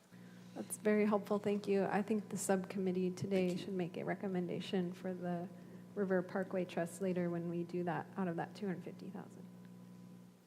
Yeah, I do have a related question to the one that Commissioner Kucharski raised. I was with her and Commissioner Kalia when we toured with representatives from the Conservancy and the Trust. Some of the properties that they were thinking Measure P money might be well suited towards helping to open those additional spaces to the public or make improvements so that they can meet the standards to be open to the public. And I was just wondering, in this proposed budget, is there funding that is included to help do that, or is there other funding? Are those properties getting any funding to become open in the coming year? Okay. So yes, maybe twofold. It depends upon what would be entailed in opening that property. If it's simply a matter of are there trail maintenance resources available, for example, for periodic things like, unfortunately, sadly, litter pickup, any clearing of plant material that weeds that shouldn't be there. Of course, we're trying to keep the native environment and such, the natural habitat, but if it's removal of that material, irrigation system repairs, what we have offered as Public Works is we do have the dedicated full-time trail maintenance crew for the parkway, and we can sit down and discuss that as we're currently doing with the Conservancy for one of the related properties. And we found that's something very much within what that existing trail crew could take on. But if it's additional work of site development, perhaps planning, design, engineering, a construction contract, right? All of those things, those would not currently be within the budget, and those would require identification of a project and some funding to be included. So I hope that's helpful. It is, thank you. Yeah, I believe I can just speak to, I think there was a meeting, you weren't here, and what I reported on was the 3 properties that we looked at. The Conservancy and the Public Works Department made an agreement to cover those things that didn't even require us to have a recommendation. So they figured it out on their own. They didn't need us, so we're thankful for that. Wonderful, thanks. Commissioner Kalia, did you have questions for Department of Public Works? No, I would like to know if and when we could talk to the people from the San Joaquin River Conservancy Parkway Trust at some point, if that's possible. Yes, I do believe if this concludes the commissioner comments, then we would be moving to the public comments for this item. So would any member of the public like to provide a comment regarding this item? You'll have up to 3 minutes for comment. Good evening, Commissioners. Sharon Weaver, Executive Director of the San Joaquin River Parkway and Conservation Trust. And first, I just want to thank the subcommittee of the PRAC that has taken a special look at the San Joaquin River Parkway. Thank you for taking the time and making recommendations to the city. It means a lot, and I think it's making a difference for us. So I've had a chance to talk with Public Works Director Mosier today about the idea of investing both in art on the Parkway and also investing in opening up a property that we own that is adjacent to some of the Conservancy's lands that the city is looking at. And in thinking about this, I just want to point out that in cities across the nation, we have great cities that have great river parkways. And when you go to those river parkways, or even trail systems that don't have a river adjacent to them, what you see is not just a paved trail. You do see that, but you see a lot more than that. You see a lot more amenities. You see a lot more, you see artistic amenities like benches and gathering spaces to make those places beautiful, to make them valuable to the community so that people want to visit them, so that people want to invest in that community. And in thinking about the city of Fresno and how we often treat our parks, we often take kind of a minimalist approach and a very fiscally conservative approach. And I want to just think about what the community might look like if we started taking a maximalist approach and thinking about what we can do to make the River Parkway as great as possible. We have an example of that in the Chaffee Zoo, which has developed a funding source that is allowing them to become a world-class zoo. And those of us that helped create Measure P, we did that so that we could create world-class parks and a world-class parkway. Thank you. Could I ask you a question? It sounds like... Commissioner, I believe the city attorney is indicating that during the public comment is not the time for commissioner questions. I'm sorry, what? I can't ask her any more questions? Oh, okay. You've looked at where the money is allocated, and you've got those 2 properties that have been taken care of. What about the Collier property? Do you want to do anything with that this year, or try to? And if so, what kind of funding are you looking for, and what kind of not only funding, but what kind of projects? He said that Commissioner Works, I think, said that planning, design, and construction would not probably be part of this. But what would you do, or what could you do with funding for the Collier property? Well, I think that particular project does require some planning. And so that's what I would recommend the first step is deciding that we want to spend money to plan that site. And what we're thinking about is the possibility of working collaboratively with the city to make that either part of a community garden space or potentially a native plant nursery or just nursery in general for landscape trees, landscape plants that are planted throughout the city. So those are 2 ideas that I'd like to explore in more detail with the Public Works Department in the months ahead. Okay, so they wanted us to make motions tonight. I'm going to have to wait then. I want to recommend just, a $50,000 planning project. We've already seen a $50,000 planning project for the Parkway as a whole. Let's get a little more detailed, do a $50,000 planning project for this specific site, and think about how we can make it the best community serving site it can be. Okay, 50,000 for the the planning project for, yes. And that's for the Collier property. Correct. Okay. Thank you. Thank you, and thank you. Thank you. Are there other members here in the chambers for public comment? Item? On this item? No? Are there anyone online? We have members online. First, we have TJ. Okay, great.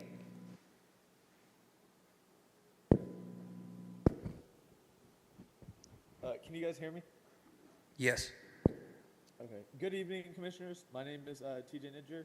I'm a resident of West Fresno and one of the coaches for our AU team called Gooderong Sports Club. I'm joining this call to ask the Parks Commissions to invest more into our basketball infrastructure and program. During the last meeting, I brought up how we lack indoor basketball facilities, and last week you guys told me we have 4 to 5 indoor courts. However, this past week I went and visited most of them in person, and I can say for myself that these facilities are nowhere what Fresno needs. They lack space, they lack court infrastructure, and prominent that our basketball youth and adult players deserve. While we do have a few outdoor courts and parks like JSK, you guys do know the summer heat and the winter cold here, I mean, it's very bipolar, very hard to play outside and limits how much we can use. I just once again wanted to come on here and say, you know, maybe you guys seen it or not, Christian McCaffrey's coming out here in 2-3 weeks. Jalen Johnson's coming out here in 2-3 weeks. Xavier Worthy is coming out in a month or two. So we have so many athletes out here coming back to invest into Fresno, but no basketball players. And I think that's a big reason why is because we just haven't invested into that here in Fresno. So I just wanted to come on here, kind of open your guys' minds about it and just make another comment about it. Thank you for your time and have a great day. Next, we have Mandeep.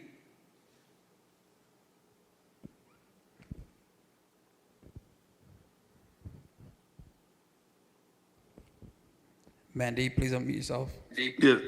Yes. Oh, can you hear me? Yes. Okay. I'll just to piggyback a little bit what T just said. I'm also from the Northwest Fresno, part of the Aeronautics Sports Club as well as coaching here, and honestly, just exactly what he said. If we get more of that would be great. Thank you. Next, we have Avtar.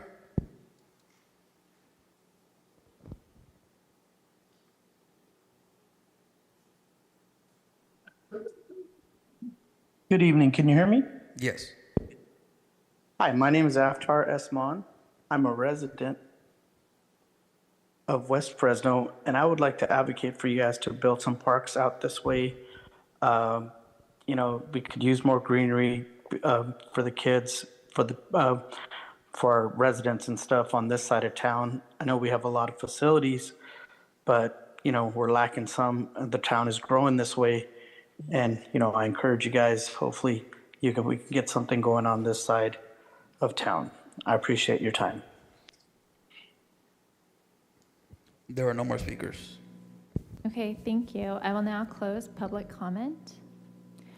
We'll move on to the budget recommendation motions for this item. Does any member of the commission have any budget recommendation motions that they would like considered? Sorry, Vice Chair, just as a reminder, under the Brown Act, if you do have a conflict of interest on any of the recommendations, you should not be voting, and so you would have to remove yourself from that recommendation. Okay, Madam Attorney, the Collier property belongs to the San Joaquin River Parkway Trust. It doesn't belong to my family. It's no longer ours.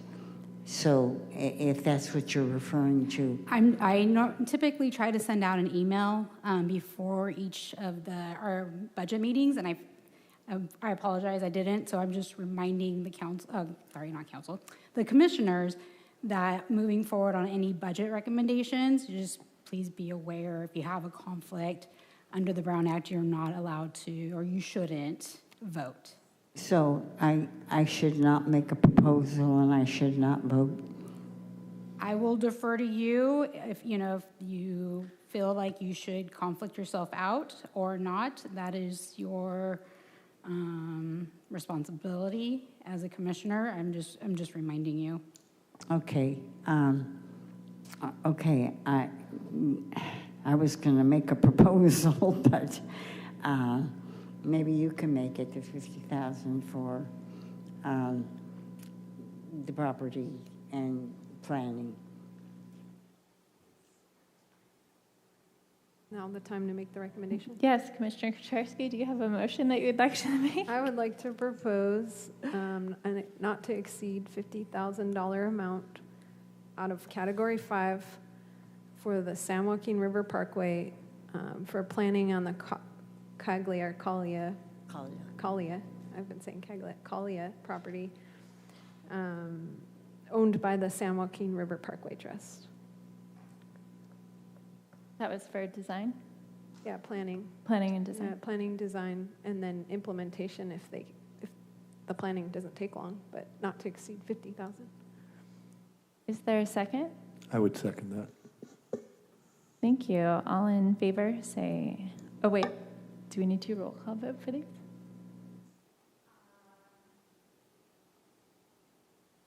Yeah, I would. Yeah. Okay, clerk, could you conduct a roll call vote?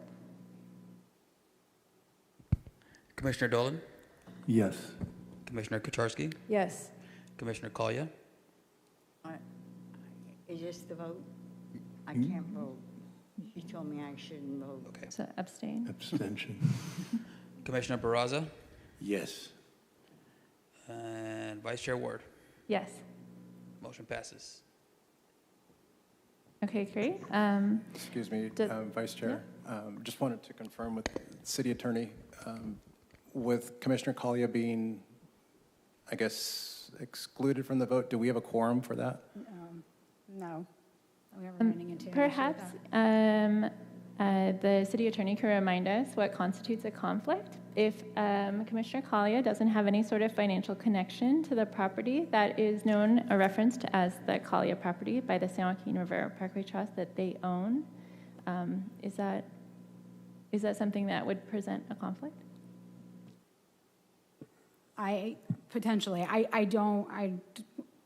I'd have to look to see, what the details are in the scope, and probably work with one of our other attorneys that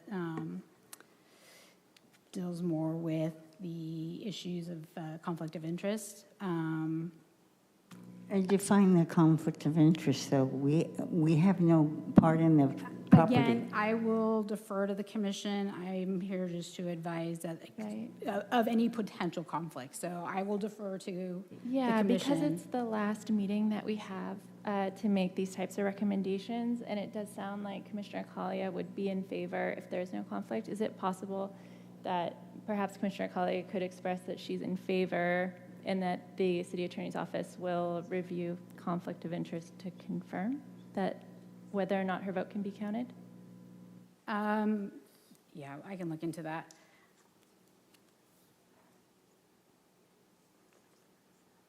But the motion passes anyway, it's 4-1.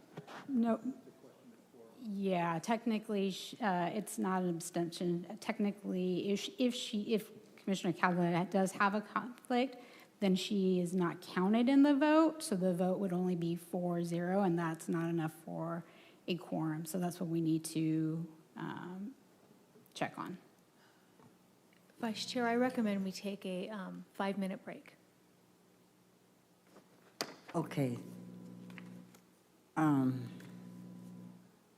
Believe we have a 5-minute break. Thank you. So we'll return at 7:25.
5:27.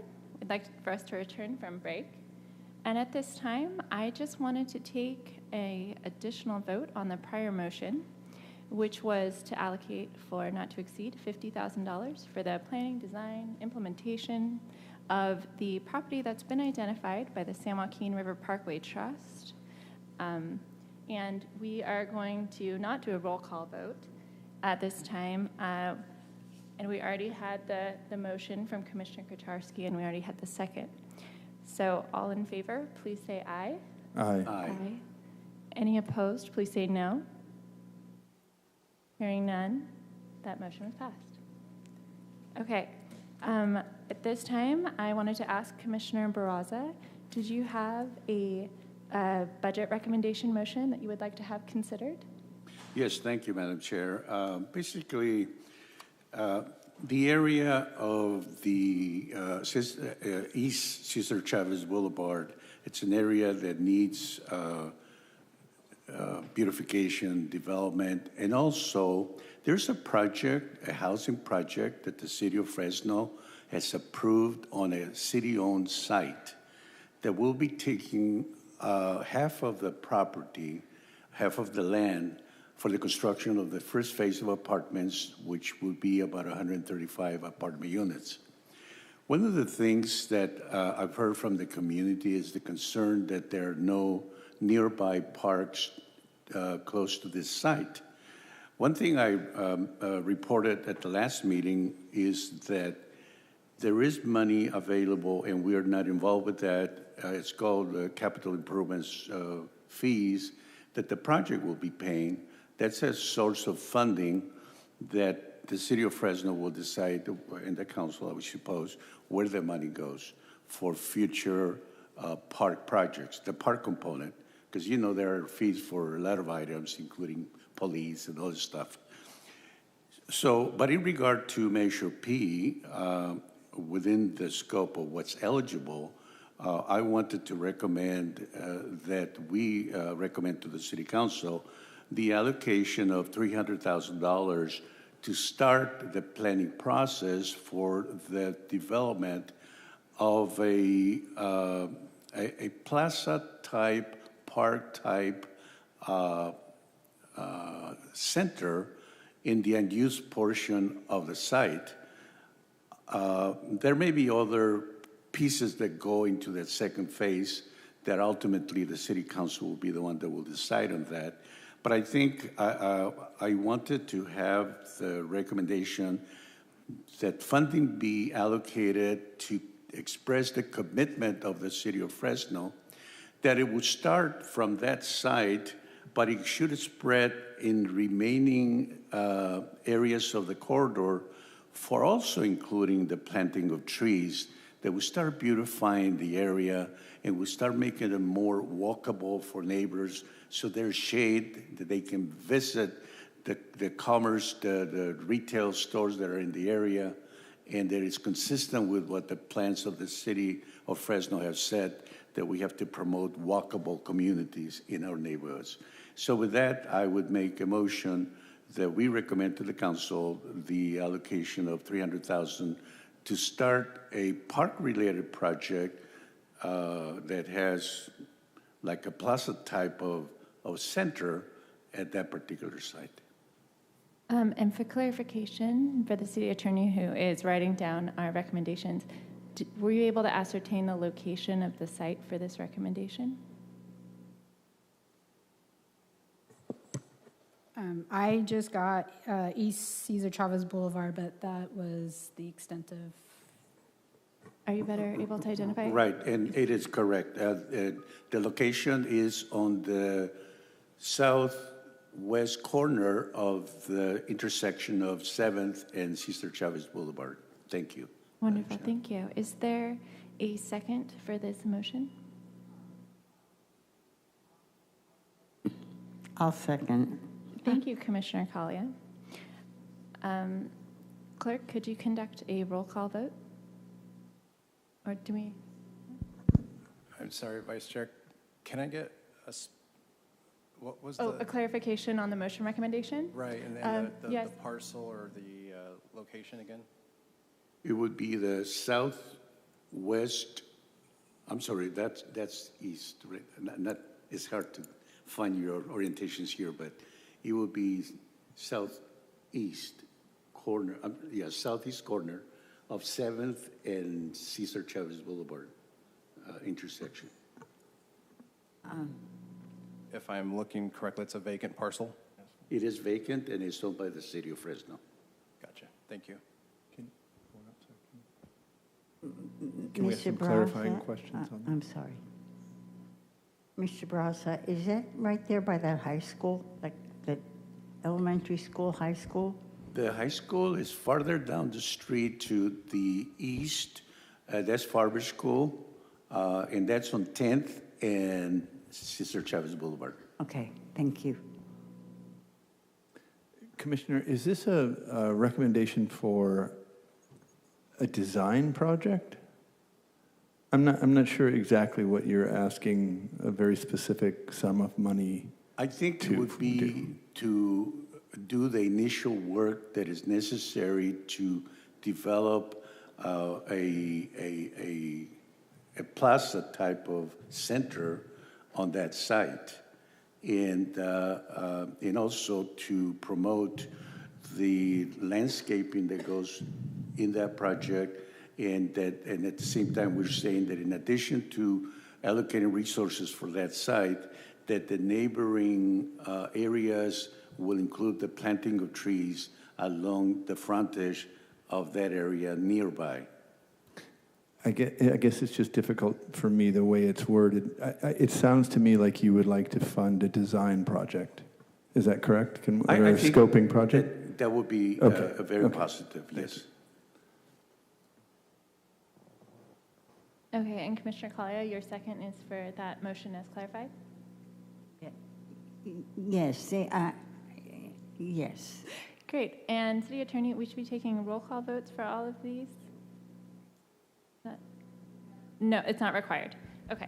Then, hearing the motion in second, all in favor, say aye. Aye. Aye. Any opposed, say no. Hearing none, that motion is approved. I did have a motion to amend one of our prior recommendations, and it was following discussion with Chair McCoy, and in her absence tonight, since she isn't able to join us, I wanted to make sure to bring it. And that is to amend recommendation number 10 to increase the amount that's being dedicated from $50,000 to $100,000, and to clarify that the grants are for nonprofit organizations that do projects or activities in the parks in the city of Fresno. What page are you on? Page 34 of our handout has the existing recommendations. I'll second that motion. Great, thank you for the second, Commissioner Dolan. All in favor, say aye. Aye. Aye. Any opposed? Hearing none, that recommendation to amend the motion, that motion to amend recommendation number 10 is approved. Commissioner Collier, did you have any motion recommendations for the commission? Not at this time. The one I was going to do has already been done. Wonderful, thank you. Commissioner Kurcharski, do you have any budget recommendation motions that you would like considered? I might, yes. I had some questions for Director Gary. I wanted to bring up the indoor basketball question. Are there any indoor basketball facilities being planned in the capital improvements already for the city or no? So we have I think Ms. Rooks presented last week on the Southwest Community Center plans, the four there. There was one proposed that was at Sunset, but again, that would need quite a bit of funding for the construction of that community center. That's the only one that we have currently in the kind of the design phase. So is the design fully funded? You just would need okay. No, so that's something that we would need, was it $23 million was the total project cost to construct that entire site, which would include an indoor gym. That's the current price tag as of 3 months ago. And that's for full construction. What was there a price in between that and for design? There really isn't. The existing community center, based on this project, would be demoed, and then we'd construct a whole new center on that site. So we couldn't even phase out the existing design. It would be an all or nothing, a demo and a new construction. Are there other indoor basketball facility options that would be less funding that are worth exploring? Can I just expand on that for a second? Last week, we had a member of the public ask us about public swim programs at the high schools, which was, I had not known that we actually overlapped into the public schools. Could we not do the same thing with basketball programs? We've explored that with Fresno Unified at some of their high schools, and I believe, was it junior high, Shelby? I think one junior high had a basketball court. We looked at that, and that's something that, you know, was one of their amenities that was fully booked. I think to the input we heard last week and again this week, the gym space is something that's highly sought after. Look at the 5 gyms we have. We're trying to fit basketball, volleyball. What else are we fitting in there? I think pickleballs fit in there too during the mornings when it's not as busy. Other activities. So we're trying to cram a bunch of activities into our current gyms, which in most cases have one basketball court. Now Maxi Park has it has the full length NBA court, and then you have 2 that go east and west. So you have really 4 courts there. That's probably our biggest gym. But again, gym time has always been kind of historically one of the things that has been kind of a struggle. We do have a lot of the outdoor courts, but as the caller stated, you know, it's getting hot here pretty soon, right? We do put lights to have the courts used in the evening, but again, I think court time, as you've seen in a lot of our facilities, is highly sought after. I guess the question, is there indoor facilities that are less, that would be a priority that could be explored other than the one that's 23 million? Or is that a priority because of a certain amount of things that's the one I'm wondering if there's any room in between that project and others that we can make a recommendation for. We don't have any other projects in design that would include an indoor gym. Does that? Yeah, Sure. that does. Yeah. I think maybe a recommendation to explore other indoor facility improvements to a lesser amount than 23 million might be a good idea for the commission. Thank you. You're welcome. I don't know what a budget amount at this point, but. Okay, Commissioner Kucharski, was there a motion that came out of that discussion, or was it just a discussion to explore the options related to indoor basketball courts? Well, I mean, I think the members of the public and Commissioner Kucharski are speaking to something that you are too, Aaron, which is that this is a very popular need, right? It is something that we're undersubscribed in. If all of our public high schools are full, our 5 facilities are full, and yet in all of that, we only have 1 additional facility in design in the pipeline.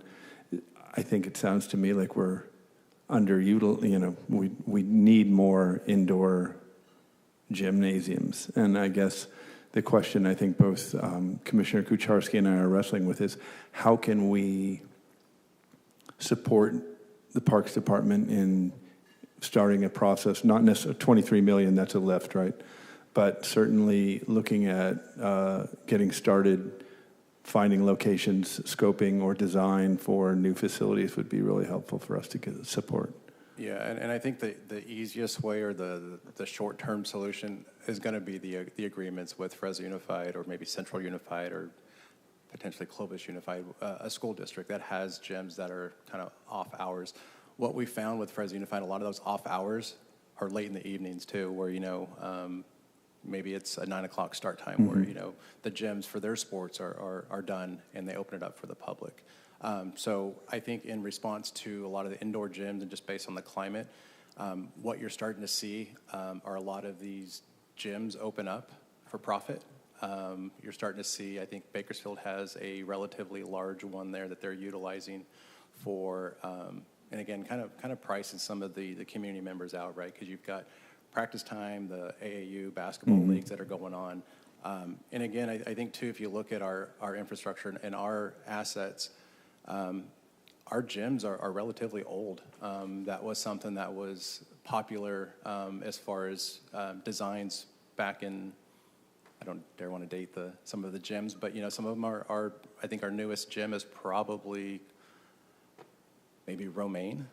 No, I take it back. It's going to be Maxi, but prior to that, it was going to be Romaine or Holmes or one of those facilities. Frank H. Ball was built back in, I think it was the 40s or 50s.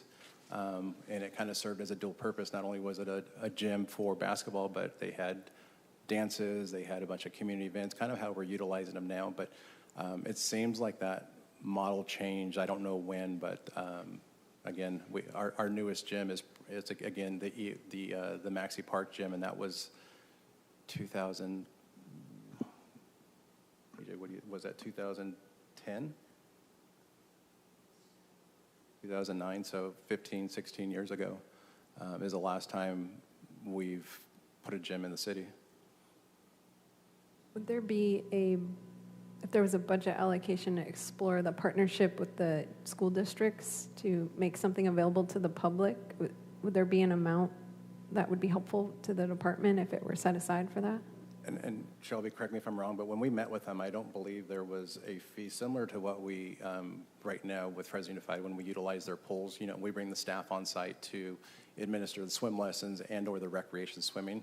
So I think it would probably be a cost that we would incur through our operations, whatever that may look like. But I really think that partnership is probably our quickest solution rather than building a $22 million gym, with a basketball court. And again, just to note that number that I threw out there wasn't just the gym. It had other features, other recreational features. But again, that was one court too. So it wasn't like that $22 million was going to go towards a project that gained 10 basketball courts. It was one gym.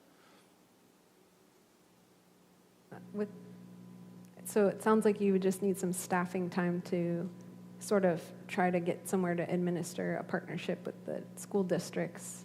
I think, if you look at category 3 in our budget, where we program out of it, we're pretty much tapped out of that bucket. So that's where that would come from, our youth sports, adult sports. And we're pretty much at capacity when it comes to offering additional sports. So we've offered cricket and we've added futsal to our inventory. Adding a second or third type of deal, sports would really put a strain on what we offer. So yeah, I think we're not ready to say what that number is. I think right now it's really the discussion with the school districts. And be honest with you, Fresno Unified was open to those type of agreements. So I think continuing those discussions with them, and maybe that's a future FY27 motion that we make. But I think we can definitely explore that and keep you updated on what that looks like. Okay. Maybe not a budget amount attached to this recommendation, but maybe a recommendation to continue to explore the partnership with the school districts for short-term indoor basketball facility and other sport recreation opportunities for the city, and a further amount to come. I don't know if that's worth having a motion without a budget amount, but I guess I'm making that for whatever it's worth. Well, I think when we come back in the fall, right, we might be ready to have that motion from you at that point. Yeah, right. Since we are at this meeting making recommendations for the budget consideration, it might be something where we just want to memorialize that we've been hearing the public comment, a lot of interest expressed from members of the public who've come to our meetings, members of the public who have called in or attended online, and expressed a lot of support and interest in expanding access to indoor basketball spaces. Okay, thank you. And Commissioner Dolan, do you have any budget recommendation motions that you would like considered? I have no recommendations, thank you. Okay, did any other member of the commission have budget motion recommendations, which we have not yet heard?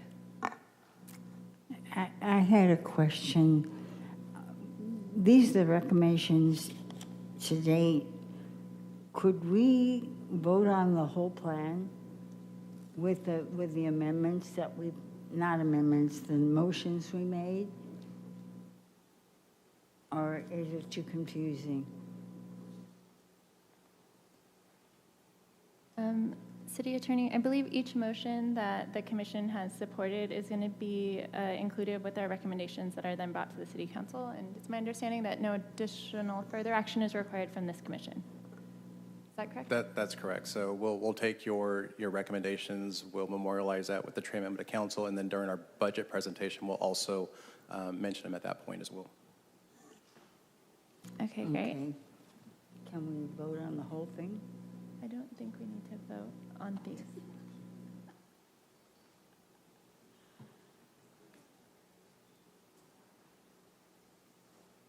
Madam Chair. Yeah.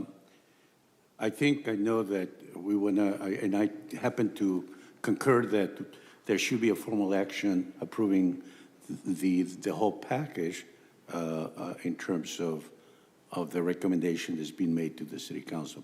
But I wanted to just add something that I'd like to discuss at the appropriate time, and that is that I would like to make sure that this presentation is made to the council by our chair, and that could be a different topic, but if we could take it one at a time, the way. So it is my understanding that Chair McCoy does anticipate being able to attend the meeting where the Parks Department will be presenting. The presentation will be led by Director Aguirre, but Chair McCoy will be present to participate and support and advocate for the positions of the commission as well. Would you like to speak to this, Director Aguirre? No. You got it spot on. Okay, and then although it may not be required, it sounds like there is interest in the commission to approve as a whole the package of recommendations that have been made over the meetings from October 28th of 24 through tonight, May 27th, 2025. So. I'm sorry, we've approved each and every one of these individually, right? That's right. What did we gain by approving the grouping of them? I'm not sure I understand the desire there. If we've already voted individually and approved each one of those, what do we gain by voting to approve the whole package? But I don't think we've taken a formal action approving the whole package. The individual recommendations of this commission have been voted individually. Right. But I think, I would think that it's appropriate that we take action recommending the whole package. I mean. As long as it's not interpreted as an up or down vote on the package itself as opposed to the individual items, right? I mean, that would be the only danger, it seems to me, in doing that. I would think that there could be components that commissioners may not like, but once you vote on the whole thing, you're right, that means that we agree on everything. So I believe the concern is that at this time, it wouldn't be appropriate for the commission or a commissioner to say that they don't support one of these motions, which has already reached the approval and been approved by the commission. Right. So I believe Commissioner Dolan is expressing that, whereas it might not have any negative consequence if we present them as a whole and the commission merely ratifies and suggests they continue to be supportive of all of them.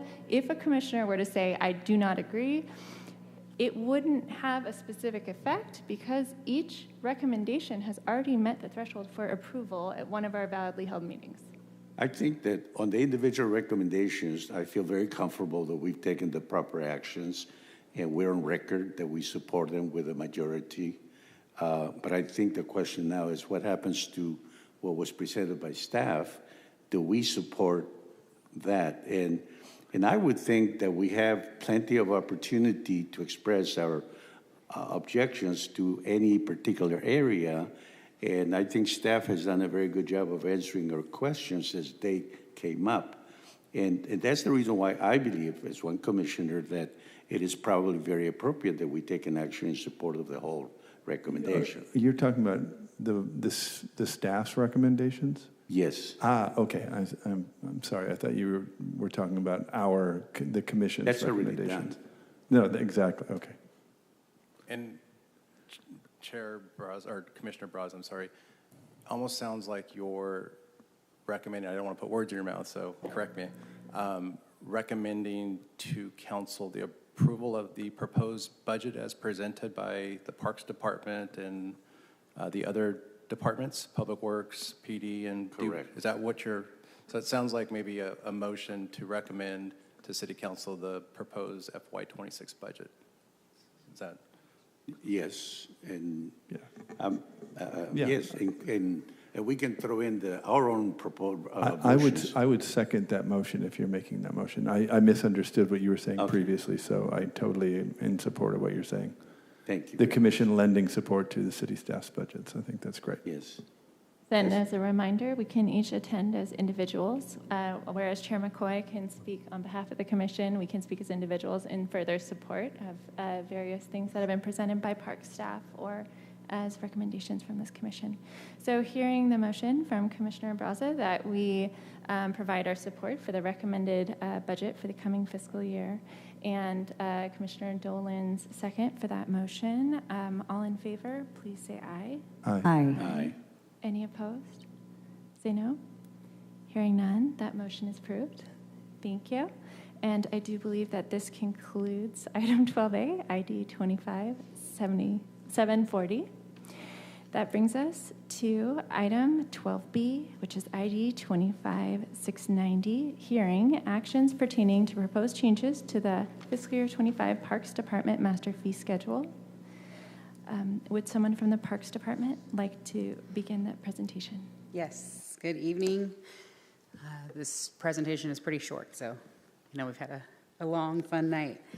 Jennifer Solis, Division Manager in the Parks Department. While Bernard gets the presentation up tonight, I'm presenting a proposed amendment to the fiscal year 25 master fee schedule related to the Mariposa Plaza.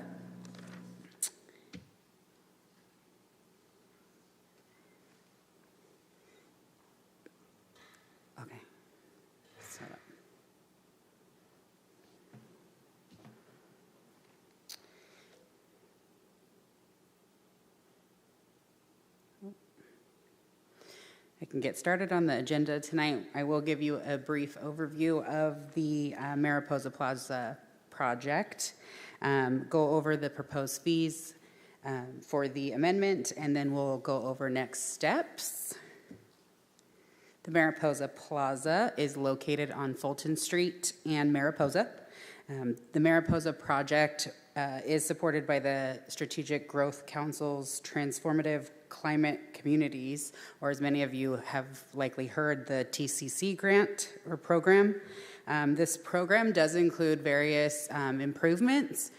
Just to kind of walk you through, there are stage improvements that includes demolition of the existing stage and the construction of 2 new elevated stages, the installation of the permeable pavers with decorative patterns, tree planting, new landscape features, raised planters with the assorted tile, installation of enhanced lighting, so those lighting upgrades as well throughout the plaza. There is also a shade structure, the addition of a drinking fountain, and then the utility upgrades as needed for this. So you can see kind of the brief outline or plan with and where those enhancements will be located. The photo seen here is a design photo of the plaza. If you've driven by there more recently, you might have gotten a sneak peek of what it's going to be looking like or shaping up to look like. Construction is anticipated to be complete next month. So that is the reason we are here tonight to propose these amendments. So the improvements do make the facility suitable for some special events. And then, so tonight, the Parks Department, as well as the Special Events Division, are proposing these to establish fees related to the Mariposa Plaza. And just to kind of walk you through what those fees look like. So the Special Events Division will facilitate reservations for the Mariposa Plaza. The proposed amendments do include adding new fees for the facility reservation. That includes a deposit as well as a cleaning fee, and that kind of relates to the overall fees, new fees, excuse me. And you can see here that fees do range Based on peak times and days, this is a similar structure to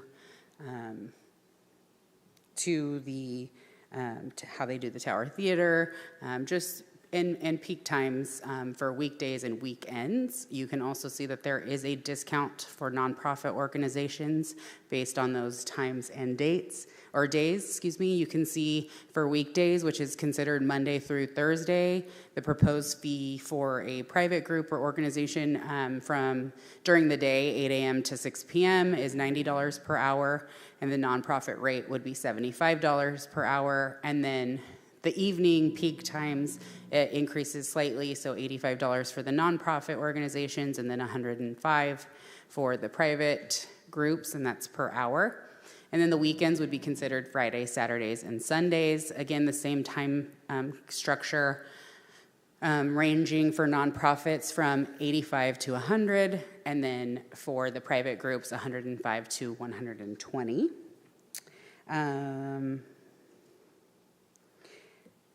The nonprofit rates is reduced by about 17 to 19% for the nonprofits, which is consistent and slightly more than some of our other facility reservations in the current master fee schedule. Additionally, an annual increase to those facility fees is being proposed as well to be updated annually each year based on the Consumer Price Index. So that is consistent with some of our other facilities at Camp Fresno as well. In addition to the facility reservation, a reservation deposit is also being proposed at 50% of the total reservation fee, and then 50% will be refundable upon completion of the event upon post-inspection. So that's ensuring that nothing was broken and the facility was maintained in the condition that it was received. Oops. Did not mean to switch. So the cleaning fee also that is being proposed is a 2-hour minimum with a 4-hour reservation. And then the cancellation fee listed here is really part of that clarifying language as to what would be refunded if those requests are, if cancellations are requested within 30 days, you will receive 100% of your reservation fee refunded, and then if it's less than 30 days, you'll receive 50% of what you've paid. Lastly, the special events division is proposing to increase their event staffing fee from $31 to $35. So this fee is in the current master fee schedule under specific to the Rotary Amphitheater. So they are also proposing to increase it slightly and then expand to all venues citywide. So that would be the slight increase there on the event staffing as it relates to special events staff. And tonight we are here to get your recommendation on the proposed fees. And then we will provide your recommendations to the council for their consideration on the June 12th meeting. And if the council does adopt or approve the fees, they will be effective upon that adoption. But I'm happy to answer any questions. This is a short presentation. Madam Chair, I have questions. Thank you so much for that presentation. We will next move to the commission members who have questions on the presentation. Sure. And I believe Commissioner Dolan has questions for you. Great. Sorry. That's okay. Jennifer, thank you very much for that presentation. It would be super helpful, I think, for all of us to see this in comparison to a couple of things. One is, what are the fees we charge for like facilities elsewhere in the city, if that's possible? And also, I think Mariposa Plaza existed before this upgrade, right? And there were fees connected with it prior to. Mm-hmm. So just some idea of what that comparison is before and after, which is all very reasonable. We did a lot of upgrades there. Sure. So to answer the fees, we're actually establishing fees for the Mariposa Plaza. So the improvements, significantly do improve the facility and make it more,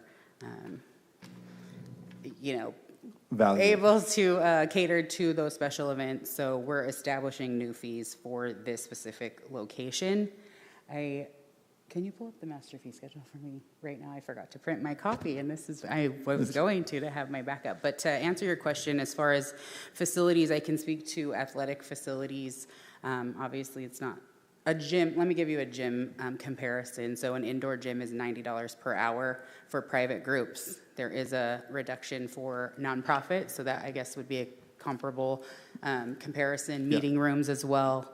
Meeting rooms, gyms, the indoor facilities are all about $90, and then there is a discount for nonprofits, and those can go down to $45 an hour for the nonprofit groups. Thank you very much. The auditoriums as well, social halls, those are all fall under the same fee structure. We do also have our fields, I guess, wouldn't really be a comparable fee, but it's $25 for 4 hours for a reservation. But we do have like tournament fees that obviously require a lot more. So how did, just out of curiosity, how did we arrive at this fee structure, given what you just said? We have indoor climate controlled facilities that we actually charge less for, which. So what goes into a facility reservation is, obviously staff time to administer a reservation, pre and post inspections as well, like I said, to ensure that the facilities are available, ready to go. Additional, staff to ensure that since this is an outdoor space and open to the public, that during an event, it is ready to go and for exclusive use, which reservations do provide someone reserving the space for. So it also includes the prep, the pre and prep, setup, tear down of the actual event. A lot goes into reserving a facility. Is security the responsibility of the rentee? Security, as far as clearing the space and ensuring facilities. Staff does that. So when we have just to jump in during the event, depending on the event, right? It could trigger private security that would fall on the applicant to. Do we have requirements around just that? like we have with special events. If there's an activity that requires outside security or contract a police officer, that's in addition to the fees you're seeing here. So we don't contract the fees. We just acknowledge that responsibility is theirs and enforce that responsibility being met. Correct. Okay. Thank you, Jennifer. Commissioner Collier, did you have questions or comments on this? Yes. Jennifer, thank you for the information. What percentage has it gone up from last year, approximately, the fees? What percentage? Oh, for this consumer price index? Is that what you're referring to? Or The different rates are, how much higher are they than last year? 10%, 5%, 3%? For this specific facility? For these facilities, yeah. So we're establishing new fees for this particular facility. We Never had them before then. Correct. So Okay. we obviously looked at our current facility fees in the current master fee to align, as closely as possible with those fees as well. Do you require them to have an insurance rider? Special events, like I said, we'll be facilitating this. They do require insurance, and some of our facilities do require insurance as well, and that's per the city minimum insurance requirements. Okay, thank you. You're welcome. Commissioner Barraza, do you have questions or comments on this item? I was getting confused as to the location because I remember on the Fulton Mall, there's also, isn't there a portion of Mariposa? Is it called Mariposa Mall over there? Or? It's the plaza, yes. I think it's this where it's Mariposa and Fulton. Right. For example, the Mexican Independence Day, it's celebrated over there. So on this new location, they don't do events already? Not through the Parks Department. There may have been a special event where some of the parades or whatnot have gone on in Fulton or on Fulton that included that portion of the Mariposa Plaza previously. Not sure what those fees looked like. If it was a special event, I think those are inclusive of So it was multiple more like locations. a closure of a street before? Correct. Under special events? Correct. I mean, And also, when the beer is sold, I thought that you had like a requirement for security staff of so many people, depending on the size of the event. Doesn't that still happen? Possibly. The special events department does manage a lot of those. Commissioner Barraza, the special event staff resides under the city manager's office, and there is an application that folks fill out, and depending upon how many guests you anticipate to be at your event, there's an entire process where a lot of our departments in the city go through and review and provide recommendations, and some of them are standards of how many security officers you must have, how many police officers you must have, how many restrooms, building permits for inspections for stages, generators, everything that is entailed in your special event. So But each what's the one is difference unique. between like a special event and the events that you guys supervise? Exactly that. A special event, obviously requires a lot more permits, or something along alcohol, security, a little bit more permits than just a standard indoor birthday party where we can staff, a smaller group of people, reserving just a space to have, a gathering. Okay, thank you. Are there additional commissioner questions or comments on this item? No, hearing none, then we will take it out for public comment. Would any member of the public like to provide a comment regarding this item? You'd have up to 3 minutes. There are no speakers online or in the chamber. Okay, thank you. We will now close public comment. Is there a motion to recommend to City Council the adoption of the proposed changes to the Parks Department master fee schedule? Did you say recommend the city council adopt proposed changes? Yes. I move, so move. Is there a second? Second. Thank you, Commissioner Barraza. All in favor, say aye. Aye. Aye. Any opposed, say no. Hearing none, this motion is approved. And then to confirm, there's no other items for tonight's meeting? Is that correct? Is there? Okay. Do we move then to item 12C? Yeah? Which is ID 25775, hearing to receive public input on the expanded access to arts and culture grant program. Would any member of the public like to provide a comment regarding this item? You'd have up to 3 minutes for public comment.